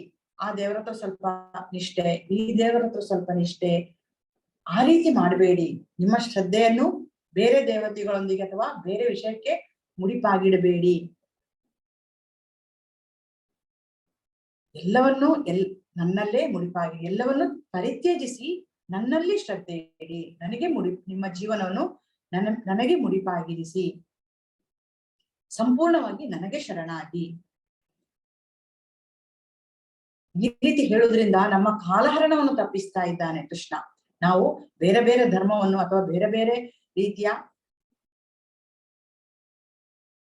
ವಿಷಯಗಳಿಗೆ ಶರಣಾಗಿ ನಮ್ಮ ಕಷ್ಟಗಳನ್ನು ಹೇಳಿಕೊಳ್ಳಬಾರದು, ಅಥವಾ ಅಲ್ಲಿಂದ ನಾವು ಯಾವುದೇ ನಮ್ಮ ಸಂಕಷ್ಟಗಳಿಗೆ ಪರಿಹಾರವನ್ನು ಯಾಚಿಸುವ ಮೊದಲು ನೇರವಾಗಿ ನಾವು ಕೃಷ್ಣನಿಗೆ ಶರಣಾದರೆ, ಅಹಂ ತ್ವಾ ಸರ್ವ ಪಾಪೇಭ್ಯೋ ಮೋಕ್ಷ ಇಷ್ಯಾಮಿ ಮಾ ಶುಚಃ, ನಾನು ನಿನ್ನ ಎಲ್ಲಾ ಪಾಪಗಳಿಂದ ಬಿಡುಗಡೆ ಗೊಳಿಸ್ತೇನೆ, ನಿನ್ನ ಎಲ್ಲಾ ಪಾಪಗಳಿಂದ ನಾನು ನಿನ್ನನ್ನು ಮುಕ್ತನನ್ನಾಗಿ ಮಾಡ್ತೇನೆ, ಹೆದರಬೇಡ ಮಾ ಶುಚಃ, ಹೆದರಬೇಡ ಅಂತ ಹೇಳಿ ಕೃಷ್ಣ ಇಲ್ಲಿ ಭರವಸೆ ನೀಡ್ತಾ ಇದ್ದಾನೆ ನಮ್ಗೆ. ಧರ್ಮ ಎಂದ್ರೆ, ಈಗ ಇಲ್ಲಿ ನಿಮ್ಗೊಂದು ಕ್ವಶನ್ ಬರ್ತದೆ, ಧರ್ಮ ಎಂದ್ರೇನು? ಹಿಂದೂ ಧರ್ಮವೇ, ಕ್ರಿಶ್ಚಿಯನ್ ಧರ್ಮವೇ, ಬೌದ್ಧ ಧರ್ಮವೇ, ಮುಸ್ಲಿಂ ನಾವು ಅಥವಾ ಸಿಖ್, ಜೈನ್, ಇದನ್ನು ನಾವು ಧರ್ಮ ಅಂತ ಕರೀತೇವೆ ಅಲ್ವಾ? ಆದ್ರೆ ಇದ್ಯಾವುದು ಶಾಸ್ತ್ರದಲ್ಲಿ ಇಲ್ಲ, ಇದನ್ನು ಧರ್ಮ ಅಂತ ಕರೀಲಿಲ್ಲ ಶಾಸ್ತ್ರದಲ್ಲಿ. ಇದು ದೇವ ನಿರ್ಮಿತ ಅಲ್ಲ, ಇದು ಮಾನವ ನಿರ್ಮಿತ ಧರ್ಮಗಳು ಈ ರೀತಿಯ ಹಿಂದೂ ಧರ್ಮ, ಹಿಂದೂಯಿಸಂ, ಕ್ರಿಶ್ಚಿಯನ್, ಇಸ್ಲಾಂ ಅಥವಾ ಸಿಖ್, ಜೈನಿಸಂ, ಬುದ್ಧಿಸಂ, ಇದೆಲ್ಲ ಮಾನವ ನಿರ್ಮಿತ ಧರ್ಮಗಳು. ಹಾಗಿದ್ರೆ ಧರ್ಮ ಯಾವುದು? ಯಾವುದನ್ನು ಶಾಸ್ತ್ರಾನುಸಾರ ಮಾಡುತ್ತೇವೋ ಅದು ಧರ್ಮ, ಶಾಸ್ತ್ರಕ್ಕೆ ಅನುಗುಣವಾಗಿ ಯಾವುದಾಗಿದೆಯೋ ಅದು ಧರ್ಮ. ಆದ್ರಿಂದ ಕೃಷ್ಣ ಹೇಳ್ತಾನೆ ಇಲ್ಲಿ, ಅದನ್ನು ಬಿಡು, ಶಾಸ್ತ್ರ ಏನ್ ಹೇಳಿದೋ ಅದನ್ನು ಕೂಡ ಬಿಡು, ಕೇವಲ ನನಗೆ ಶರಣಾಗು. ಅಂದ್ರೆ ಕೃಷ್ಣ ಪ್ರಜ್ಞೆಯಲ್ಲಿ ಇದ್ದವರು ಎಲ್ಲಾ ಶಾಸ್ತ್ರಗಳನ್ನು ಕೂಡ ಬಿಟ್ಟು ಅಷ್ಟು ದೃಢ ನಂಬಿಕೆಯಿಂದ, ಇದು ನಮ್ಗೊಂದು ಸಾಧನ ಆಗಬಾರದು ನಾವೆಲ್ಲ ಕರ್ತವ್ಯಗಳನ್ನು ತ್ಯಜಿಸ್ಲಿಕ್ಕೆ. ಅಂದ್ರೆ ಕೃಷ್ಣ ಹೇಳಿದಾನೆ, ಎಲ್ಲ ಬಿಟ್ಬಿಡಿ, ನನ್ನನ್ನು ಶರಣಾಗಿ ಅಂತ ಹೇಳಿ ನಾವು ಅದನ್ನು ಆಸಡ್ಡೆಯಿಂದ ಮಾಡುವುದಲ್ಲ, ಅಷ್ಟು ದೃಢ ನಂಬಿಕೆಯಿಂದ ಪೂರ್ತಿ ಶರಣಾಗಿ ಮಾಡುವವರಿಗೆ ಮಾತ್ರ ಇದು. ಆ ರೀತಿ ನನಗೆ ಶರಣಾದ್ರೆ ನಾನು ನಿಮ್ಮನ್ನು ಸಂಭಾಳಿಸ್ತೇನೆ, ನಿಮ್ಮೆಲ್ಲ ಯೋಗಕ್ಷೇಮದ ಜವಾಬ್ದಾರಿ ನನ್ನದು. ಇದು ಕೃಷ್ಣ ಭಗವದ್ಗೀತೆಯಲ್ಲಿ ಹೇಳಿದ ಮಾತು. ನಮ್ಮ ಕೆಲಸ ಏನು? ಕೇವಲ ಭಕ್ತಿ ಮಾಡುವುದು. ಯಾವ ಭಕ್ತಿ? ದೃಢ ಭಕ್ತಿ. ನಾವು ದೇಹಕ್ಕೋಸ್ಕರ ಎಷ್ಟೆಲ್ಲ ಕಷ್ಟಪಡ್ತೇವೆ, ದೇಹಕ್ಕೋಸ್ಕರ ಏನೆಲ್ಲ ಮಾಡ್ತೇವೆ, ಎಷ್ಟು ದೇಹವನ್ನು ನಾವು ತ್ಯಜಿಸಿದ್ದೇವೆ, ಎಷ್ಟು ದೇಹದಲ್ಲಿ ನಾವು ಹುಟ್ಟಿದ್ದೇವೆ, ಎಷ್ಟು ಸಲ ನಮ್ಮ ಈ ಜೀವನ ಪುನರಾವರ್ತನೆಗೊಂಡಿದೆ. ಪ್ರತಿ ಸಲ ಹುಟ್ಟುವಾಗ, ಸಾಯುವಾಗ, ಹುಟ್ಟಿ ಬರುವಾಗ ನಾವು ನಮ್ಮ ದೇಹದ ಬಗ್ಗೆ ಚಿಂತಿತರಾಗಿರ್ತೇವೆ ವಿನಃ ನಾವು ಆತ್ಮಕ್ಕೋಸ್ಕರ ಏನೂ ಮಾಡ್ಲಿಲ್ಲ. ಅದು ಪೀಡನೆಗೊಳಪಟ್ಟಿದೆ. ಈಗ ಆತ್ಮದ ಸಂಸ್ಕಾರಕ್ಕಾಗಿ ನಾವು ಯಾವುದನ್ನು ಮಾಡ್ಲೇ ಇಲ್ಲ ಇಷ್ಟು ತನಕ. ಯಾವಾಗ್ಲೂ ನಾವು ದೇಹದ ಬಗ್ಗೆ, ಈ ದೇಹದ ಬಗ್ಗೆ ನಾನು ಹೇಳ್ತಾ ಇಲ್ಲ, ಎಷ್ಟೋ ಜನ್ಮಗಳನ್ನು ನಾವು ಕಳೆದು ಬಂದಿದ್ದೇವೆ, ಎಷ್ಟೋ ದೇಹದಲ್ಲಿ ನಾವು ಹುಟ್ಟಿ ಸತ್ತಿದ್ದೇವೆ. 84 ಲಕ್ಷ ಯೋನಿಗಳಿವೆ ಈ ಜಗತ್ತಿನಲ್ಲಿ, ಅದನ್ನೆಲ್ಲ ದಾಟಿಕೊಂಡು ನಾವು ಬಂದಿದ್ದೇವೆ. ನಾಯಿ ಬೆಕ್ಕುಗಳಂತೆ ಬದುಕುವುದರಲ್ಲಿ ಅರ್ಥ ಇಲ್ಲ. ನಾವು ಈಗ ಆತ್ಮ ಪರಮಾತ್ಮದ ಬಗ್ಗೆ ತಿಳಿಬೇಕು. ಆತ್ಮಕ್ಕೆ ಏನ್ ಬೇಕು ಅಂತಹ ಆಹಾರವನ್ನು ನಾವು ಕೊಡ್ಬೇಕು. ನಮ್ಮನ್ನು ನಾವು ಪ್ರಶ್ನಿಸ್ಕೊಳ್ಬೇಕಾಗಿದೆ. ಈಗ ನಾವು ಎಂತ ಆಹಾರವನ್ನು, ಯಾವ ರೀತಿಯ ಸಂಸ್ಕಾರವನ್ನು ನಮ್ಮ ದೇಹಕ್ಕೆ ನಮ್ಮ ಆತ್ಮಕ್ಕೆ ನಾವು ಕೊಡ್ತಾ ಇದ್ದೇವೆ ಹೇಳುವುದನ್ನು ನಾವು ಇಲ್ಲಿ ನಮ್ಮನ್ನು ನಾವು ಪ್ರಶ್ನೆ ಮಾಡಿಕೊಂಡು ನಮ್ಮನ್ನು ನಾವು ತಿದ್ದಿಕೊಂಡು ಕೃಷ್ಣನಿಗೆ ಶರಣಾಗತರಾಗ್ಬೇಕು. ಸರ್ವಧರ್ಮಾನ್ ಪರಿತ್ಯಜ್ಯ ಮಾಮೇಕಂ ಶರಣಂ ವ್ರಜ ಅಹಂ ತ್ವಾ ಸರ್ವ ಪಾಪೇಭ್ಯೋ ಮೋಕ್ಷಯಿಷ್ಯಾಮಿ ಮಾ ಶುಚಃ.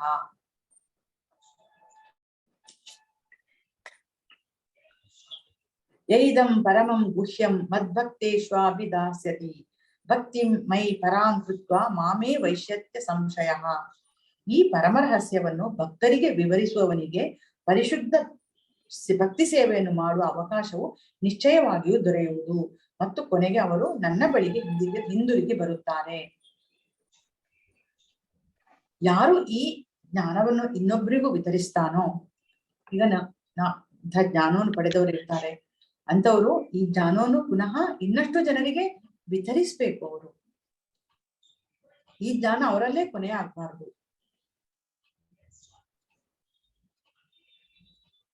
ಮುಂದಿನ ಜನಾಂಗಕ್ಕೂ ಮುಂದಿನ ಪೀಳಿಗೆಗೂ ನಾವು ಇದನ್ನು ಅದೇ ರೀತಿ, ಯಾವ ರೀತಿ ಅದು ಪರಂಪರೆಯಿಂದ ಬಂದಿದೆ ಅದೇ ರೀತಿ ಅದನ್ನು ನಾವು ಮುಂದಿನ ಜನಾಂಗಕ್ಕೂ ಕೊಡ್ಬೇಕು. ಪರಂಪರೆಯ ಮೂಲಕವೇ ಅದನ್ನು ನಾವು, ಪರಂಪರೆಯಲ್ಲಿ ಹೇಗೆ ಹರಿದು ಬಂದಿದೋ ಅದೇ ರೀತಿ ನಾವು ಅದನ್ನು ಹಸ್ತಾಂತರಿಸ್ಬೇಕು, ವಿತರಿಸ್ಬೇಕು.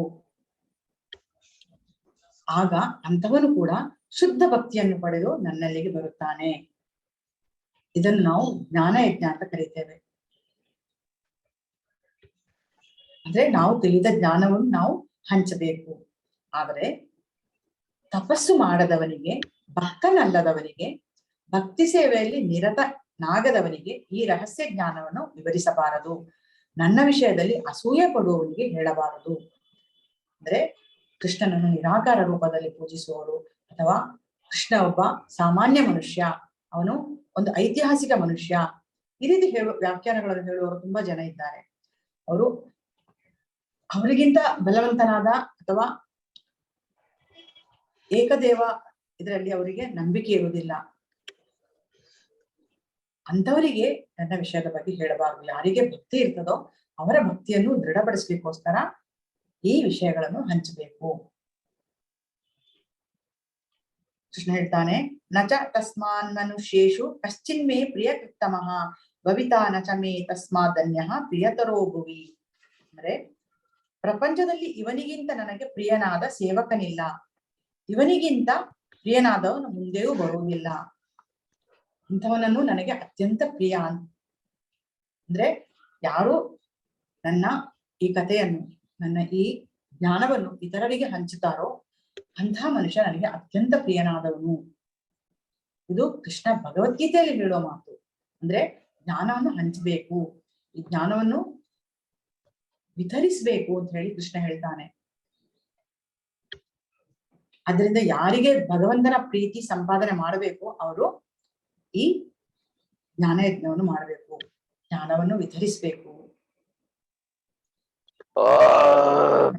ಪ್ರಭುಪಾದರು ಇಂತಹ ಜ್ಞಾನವನ್ನು ವಿತರಿಸಿ ಕೃಷ್ಣನಿಗೆ ಪ್ರಿಯರಾದವರಾಗಿದ್ದಾರೆ.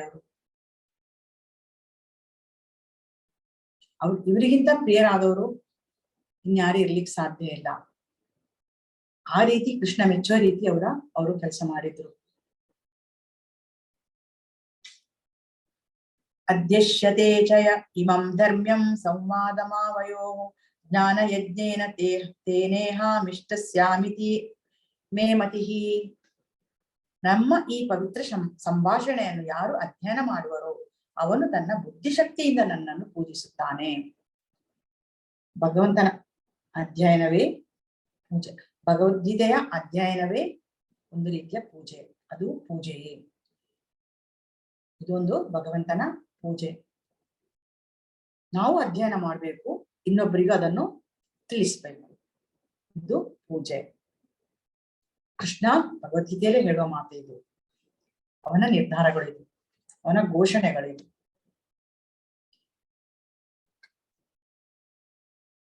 ಶ್ರದ್ಧವಾನನಸೂಯಶ್ಚ ಶೃಣುಯಾದಪಿ ಯೋ ನರಃ ಸೋಪಿ ಮುಕ್ತ ಶುಭಾಂ ಲೋಕಾನ್ ಪ್ರಾಪ್ನುಯಾತ್ ಪುಣ್ಯ ಕರ್ಮಣಾಂ. ಇದನ್ನು ಶ್ರದ್ಧೆಯಿಂದ ಮತ್ತು ಅಸೂಯೆ ಇಲ್ಲದೆ ಕೇಳುವ ಮನುಷ್ಯನು ಪಾಪಕರ್ಮಗಳಿಂದ ಮುಕ್ತನಾಗುತ್ತಾನೆ ಮತ್ತು ಪುಣ್ಯವಂತರು ವಾಸಿಸುವ ಶುಭಲೋಕಗಳನ್ನು ಸೇರುತ್ತಾರೆ. ಇದರಿಂದ ಕೇಳೋನಿಗೂ ಮತ್ತು ಹೇಳೋನಿಗೂ ಇಬ್ಬರಿಗೂ ಶುಭ ಫಲ ಉಂಟು ಅಂತ ಕೃಷ್ಣ ಇಲ್ಲಿ ಹೇಳ್ತಾ ಇದ್ದಾನೆ.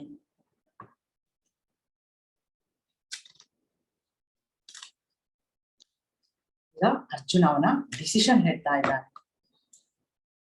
ಕನ್ಕ್ಲೂಷನ್ ಇದು. ಅರ್ಜುನೋವಾಚ ನಷ್ಟೋ ಮೋಹ ಸ್ಮೃತಿರ್ಲಬ್ಧ ತತ್ಪ್ರಸಾದಾನ್ಮಯ ಯಾಚ್ಯುತ ಸಿತೋಸ್ಮಿ ಗತ ಸಂದೇಹ ಕರಿಷ್ಯೇ ವಚನಂ ತವ. ಅರ್ಜುನ ಹೇಳ್ತಾನೆ, ಪ್ರಿಯ ಕೃಷ್ಣ, ಅಚ್ಯುತನೇ, ನನ್ನ ಮೋಹವು ಮಾಯವಾಯಿತು. ನಿನ್ನ ದಯೆಯಿಂದ ನಾನು ನನ್ನ ಸ್ಮೃತಿಯನ್ನು ಮತ್ತೆ ಪಡೆದಿದ್ದೇನೆ. ಈಗ ನಾನು ದೃಢ ಮನಸ್ಸಿನಿಂದಿದ್ದೇನೆ. ನನ್ನ ಸಂದೇಹಗಳಿಂದ ಬಿಡುಗಡೆ ಆಗಿದ್ದೇನೆ. ನಿನ್ನ ಅಪ್ಪಣೆಯಂತೆ ನಡೆಯಲು ಸಿದ್ಧನಾಗಿದ್ದೇನೆ. ಅರ್ಜುನನ ಸಹಜ ಸ್ವಭಾವ ಈಗ ಹಿಂತಿರುಗಿದೆ. ಅವನು ಇಷ್ಟು ತನಕ ಭ್ರಮಿತನಾಗಿದ್ದ. ಈ ಮೋಹ ಎನ್ನುವ ಶಬ್ದ ನಮ್ಮನ್ನು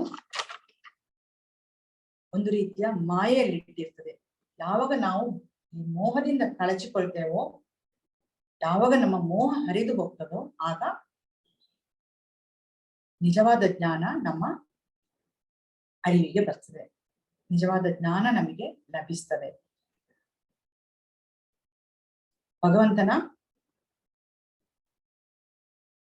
ಭಗವಂತನ ಮಾತಿಂದ ಕೇಳೋದ್ರಿಂದ ಯಾರಿಗೂ ನಷ್ಟ ಆಗ್ಲಿಲ್ಲ, ಇದುವರೆಗೂ ಆಗಿಲ್ಲ, ಇನ್ನೂ ಆಗುದಿಲ್ಲ ಅಂತ ಹೇಳುದು ಇದು ದೃಢ ನಂಬಿಕೆ, ದೃಢ ನಿಶ್ಚಯ, ದೃಢವಾದಂತಹ ಮಾತು ಇದು. ಅದ್ರಿಂದ ಯಾರು ಭಗವಂತನ ಸಂಪರ್ಕಕ್ಕೆ ಬಂದಿದ್ದೇವೋ ನಾವು, ಈ ಕತೆ ಕೇಳುವುದರ ಮೂಲಕ, ಕತೆ ಹೇಳುವ ಮೂಲಕ, ಭಗವಂತನ ಸಂಭಾಷಣೆಗಳನ್ನು ಹೇಳುವ ಮೂಲಕ ನಾವು ಭಗವಂತನ ಸಂಪರ್ಕಕ್ಕೆ ಬಂದಿದ್ದೇವೆ.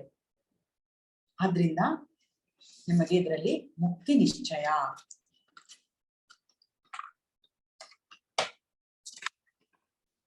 ಈಗ ಇಲ್ಲಿ ಮುಂದಿನ 4 ಶ್ಲೋಕಗಳು ಸಂಜಯ ಹೇಳುವಂಥದ್ದು. ಅಂದ್ರೆ ಸಂಜಯ, ಅರ್ಜುನ ಮತ್ತು ಕೃಷ್ಣರ ನಡುವೆ, ಕೃಷ್ಣ ಮತ್ತು ಅರ್ಜುನರ ನಡುವಿನ ಸಂಭಾಷಣೆ ಇದು. ಸಂಜಯನಿಗೂ ಕೇಳ್ತಾ ಇದೆ. ನಾವು ನೋಡಿದ್ದೇವೆ ಇದನ್ನು. ಅವನಿದನ್ನು ಧೃತರಾಷ್ಟ್ರನಿಗೆ ಅರಮನೆಯಲ್ಲಿ ಹೇಳ್ತಾ ಇರುವಂತದ್ದು. ಅದರಿಂದ ಸಂಜಯ್ ಹೇಳ್ತಾನೆ, ಇತ್ಯಹಂ ವಾಸುದೇವಸ್ಯ ಪಾರ್ಥಸ್ಯ ಚ ಮಹಾತ್ಮನಃ ಸಂವಾದಂ ಇಮ ಅಶ್ರೌಮಂ ಅದ್ಭುತಂ ರೋಮಹರ್ಷಣಂ. ಸಂಜಯನು ಹೀಗೆ ಹೇಳಿದನು. ಇಬ್ಬರು ಮಹಾತ್ಮರಾದ ಕೃಷ್ಣ ಮತ್ತು ಅರ್ಜುನರ ಸಂಭಾಷಣೆಯನ್ನು ಹೀಗೆ ಹೇಳಿದನು. ಈ ಸಂವಾದವು ಎಷ್ಟು ಅದ್ಭುತವಾದದ್ದರೆಂದರೆ ನನಗೆ ರೋಮಾಂಚನವಾಗ್ತಾ ಇದೆ. ವ್ಯಾಸಪ್ರಸಾದಾತ್ ಶ್ರುತವಾನ್ ಏತತ್ ಗುಹ್ಯಮಹಂ ಪರಂ ಯೋಗೇಶ್ವರ ಕೃಷ್ಣಾತ್ ಸಾಕ್ಷಾತ್ ಕಥಯತ್ ಸ್ವಯಂ. ವ್ಯಾಸರ ಕೃಪೆಯಿಂದಾಗಿ ನಾನು ಈ ಅತ್ಯಂತ ರಹಸ್ಯವಾದ ಮಾತುಗಳನ್ನು ಯೋಗೇಶ್ವರನಾದ ಕೃಷ್ಣನು ಸ್ವತಃ ಅರ್ಜುನನಿಗೆ ಹೇಳುತ್ತಿರುವಾಗ ನೇರವಾಗಿ ಕೇಳಿದ್ದೇನೆ. ವ್ಯಾಸರ ಕೃಪೆ ಉಂಟವನಿಗೆ, ಆದ್ರಿಂದ ಈ ಮಾತನ್ನು ಅವನು ಕೇಳುವಂತಾಯಿತು. ರಾಜನ್ ಸಂಸ್ಕೃತ್ಯ ಸಂವಾದಮಿವ ಅದ್ಭುತಂ ಕೇಶವಾರ್ಜುನ ಯೋ ಪುಣ್ಯಂ ಹೃಷ್ಯಾಮಿ ಚ ಮುಹುರ್ಮುಮು. ಅರಸನೇ, ಕೃಷ್ಣಾರ್ಜುನರ ನಡುವಣ ಅದ್ಭುತವೂ ಪವಿತ್ರವೂ ಆದ ಸಂಭಾಷಣೆಯನ್ನು ಮತ್ತೆ ಮತ್ತೆ ಸ್ಮರಿಸಿಕೊಂಡು ಆನಂದ ಪಡುತ್ತಿದ್ದೇನೆ. ಪ್ರತಿಕ್ಷಣವು ನನಗೆ ರೋಮಾಂಚನವಾಗುತ್ತಿದೆ. ತಚ್ಚ ಸಂಸ್ಕೃತ್ಯ ರೂಪಮತ್ಯದ್ಭುತಂ ಹರೇ ವಿಸ್ಮಯೋ ಮೇ ಮಹಾನ್ ರಾಜನ್ ಹೃಷ್ಯಾಮಿ ಚ ಪುನಃ ಪುನಃ. ರಾಜನೇ, ಕೃಷ್ಣನ ಅದ್ಭುತ ರೂಪವನ್ನು ನಾನು ಸ್ಮರಿಸಿದಂತೆಲ್ಲ ನನ್ನ ವಿಸ್ಮಯವು ಹೆಚ್ಚುತ್ತಿದೆ ಮತ್ತು ನಾನು ಮತ್ತೆ ಮತ್ತೆ ಹರ್ಷ ಪಡುತ್ತಿದ್ದೇನೆ. ಇಲ್ಲಿ ಸಂಜಯ ಕೂಡ ಕೊನೆಯದಾಗಿ ಒಂದು ಕನ್ಕ್ಲೂಷನ್ ಹೇಳ್ತಾ ಇದ್ದಾನೆ. ಯತ್ರ ಯೋಗೇಶ್ವರ ಕೃಷ್ಣೋ ಯತ್ರ ಪಾರ್ಥೋ ಧನುರ್ಧರಃ ತತ್ರ ಶ್ರೀ ವಿಜಯೋ ಭೂತಿ ಧ್ರುವ ನೇತಿರ್ಮತಿರ್ಮಮ. ಯೋಗೇಶ್ವರನಾದ ಕೃಷ್ಣನು ಎಲ್ಲಿರುವನು ಮತ್ತು ಎಲ್ಲಿ ಧನುರ್ಧಾರಿಯಾದ ಅರ್ಜುನನಿರುವನೋ ಅಲ್ಲಿ ನಿಶ್ಚಯವಾಗಿಯೂ ಸಿರಿ, ವಿಜಯ, ಅಸಾಧಾರಣ ಶಕ್ತಿ ಮತ್ತು ನೀತಿಗಳು ಇರುತ್ತದೆ. ಇದು ನನ್ನ ಅಭಿಪ್ರಾಯ. ಈ ರೀತಿ ಸಂಜಯ ಒಂದು ಕನ್ಕ್ಲೂಷನ್ ಕೊಟ್ಟ. ಇಲ್ಲಿ 3 ಜನರ ಕನ್ಕ್ಲೂಷನ್ ಕೂಡ ಇದೆ. ಅಂದ್ರೆ ಅರ್ಜುನನ ಕನ್ಕ್ಲೂಷನ್ ಇದೆ, ನೀನು ಹೇಳಿದಾಗೆ ಕೇಳ್ತೇನೆ, ನನ್ನ ಮೋಹ ಎಲ್ಲ ಕರಗಿ ಹೋಗಿದೆ, ನೀನು ಹೇಳಿದಾಗೆ ದೃಢ ನಿಶ್ಚಯದಿಂದ ನಾನು ಯುದ್ಧ ಮಾಡ್ತೇನೆ ಅಂತ ಹೇಳ್ತಾನೆ. ಕೃಷ್ಣನ ಕನ್ಕ್ಲೂಷನ್ ಕೂಡ ಇದೆ. ಸರ್ವಧರ್ಮಾನ್ ಪರಿತ್ಯಜ್ಯ ಮಾಮೇಕಂ ಶರಣಂ ಪ್ರಜ 66ನೇ ಶ್ಲೋಕ. ಅಹಂ ತ್ವ ಸರ್ವ ಪಾಪೇಭ್ಯೋ ಮೋಕ್ಷಯಿಷ್ಯಾಮಿ ಮಾ ಶುಚಃ. ಹಾಗೆ ಸಂಜಯನ ಕನ್ಕ್ಲೂಷನ್. ಯತ್ರ ಯೋಗೇಶ್ವರ ಕೃಷ್ಣೋ ಯತ್ರ ಪಾರ್ಥೋ ಧನುರ್ಧರಃ ತತ್ರ ಶ್ರೀ ವಿಜಯೋ ಭೂತಿ ಧ್ರುವಾನೀತಿ ಮತಿರ್ಮಮ. ಯೋಗೇಶ್ವರನಾದ ಕೃಷ್ಣನು ಎಲ್ಲಿರುವನೋ ಮತ್ತು ಎಲ್ಲಿ ಧನುರ್ಧಾರಿ ಆದ ಅರ್ಜುನನಿರುವನೋ ಅಲ್ಲಿ ನಿಶ್ಚಯವಾಗಿಯೂ ಸಿರಿ, ವಿಜಯ, ಅಸಾಧಾರಣ ಶಕ್ತಿ ಮತ್ತು ನೀತಿಗಳು ಇರುತ್ತದೆ.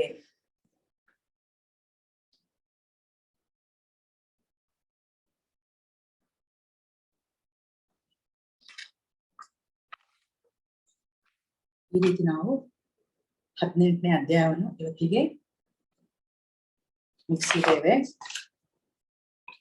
ಹರೇ ಕೃಷ್ಣ. ಇದರ ಅಧ್ಯಾಯದ ಸಾರಾಂಶ: ಕರ್ಮಯೋಗದ ಮೂಲಕ ಬತ್ತನದಿಂದ ಸ್ವಾತಂತ್ರ್ಯ.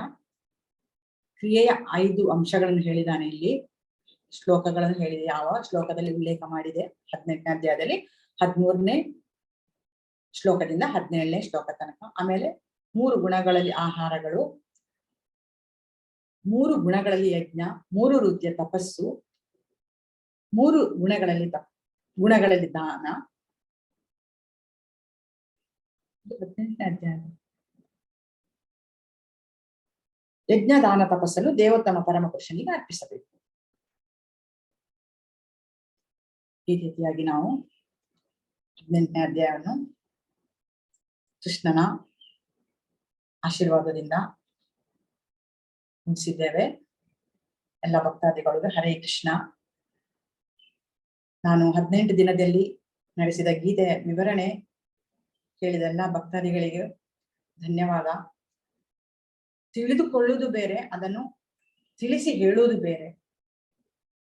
ನನ್ನ ಜ್ಞಾನಕ್ಕೆ ಎಷ್ಟು ಸಿಲುಕಿತ್ತೋ, ಎಷ್ಟು ಬಂದಿತ್ತೋ ಅಷ್ಟನ್ನು ನಾನು ನಿಮಗೆ ತಿಳಿಸಿದ್ದೇನೆ.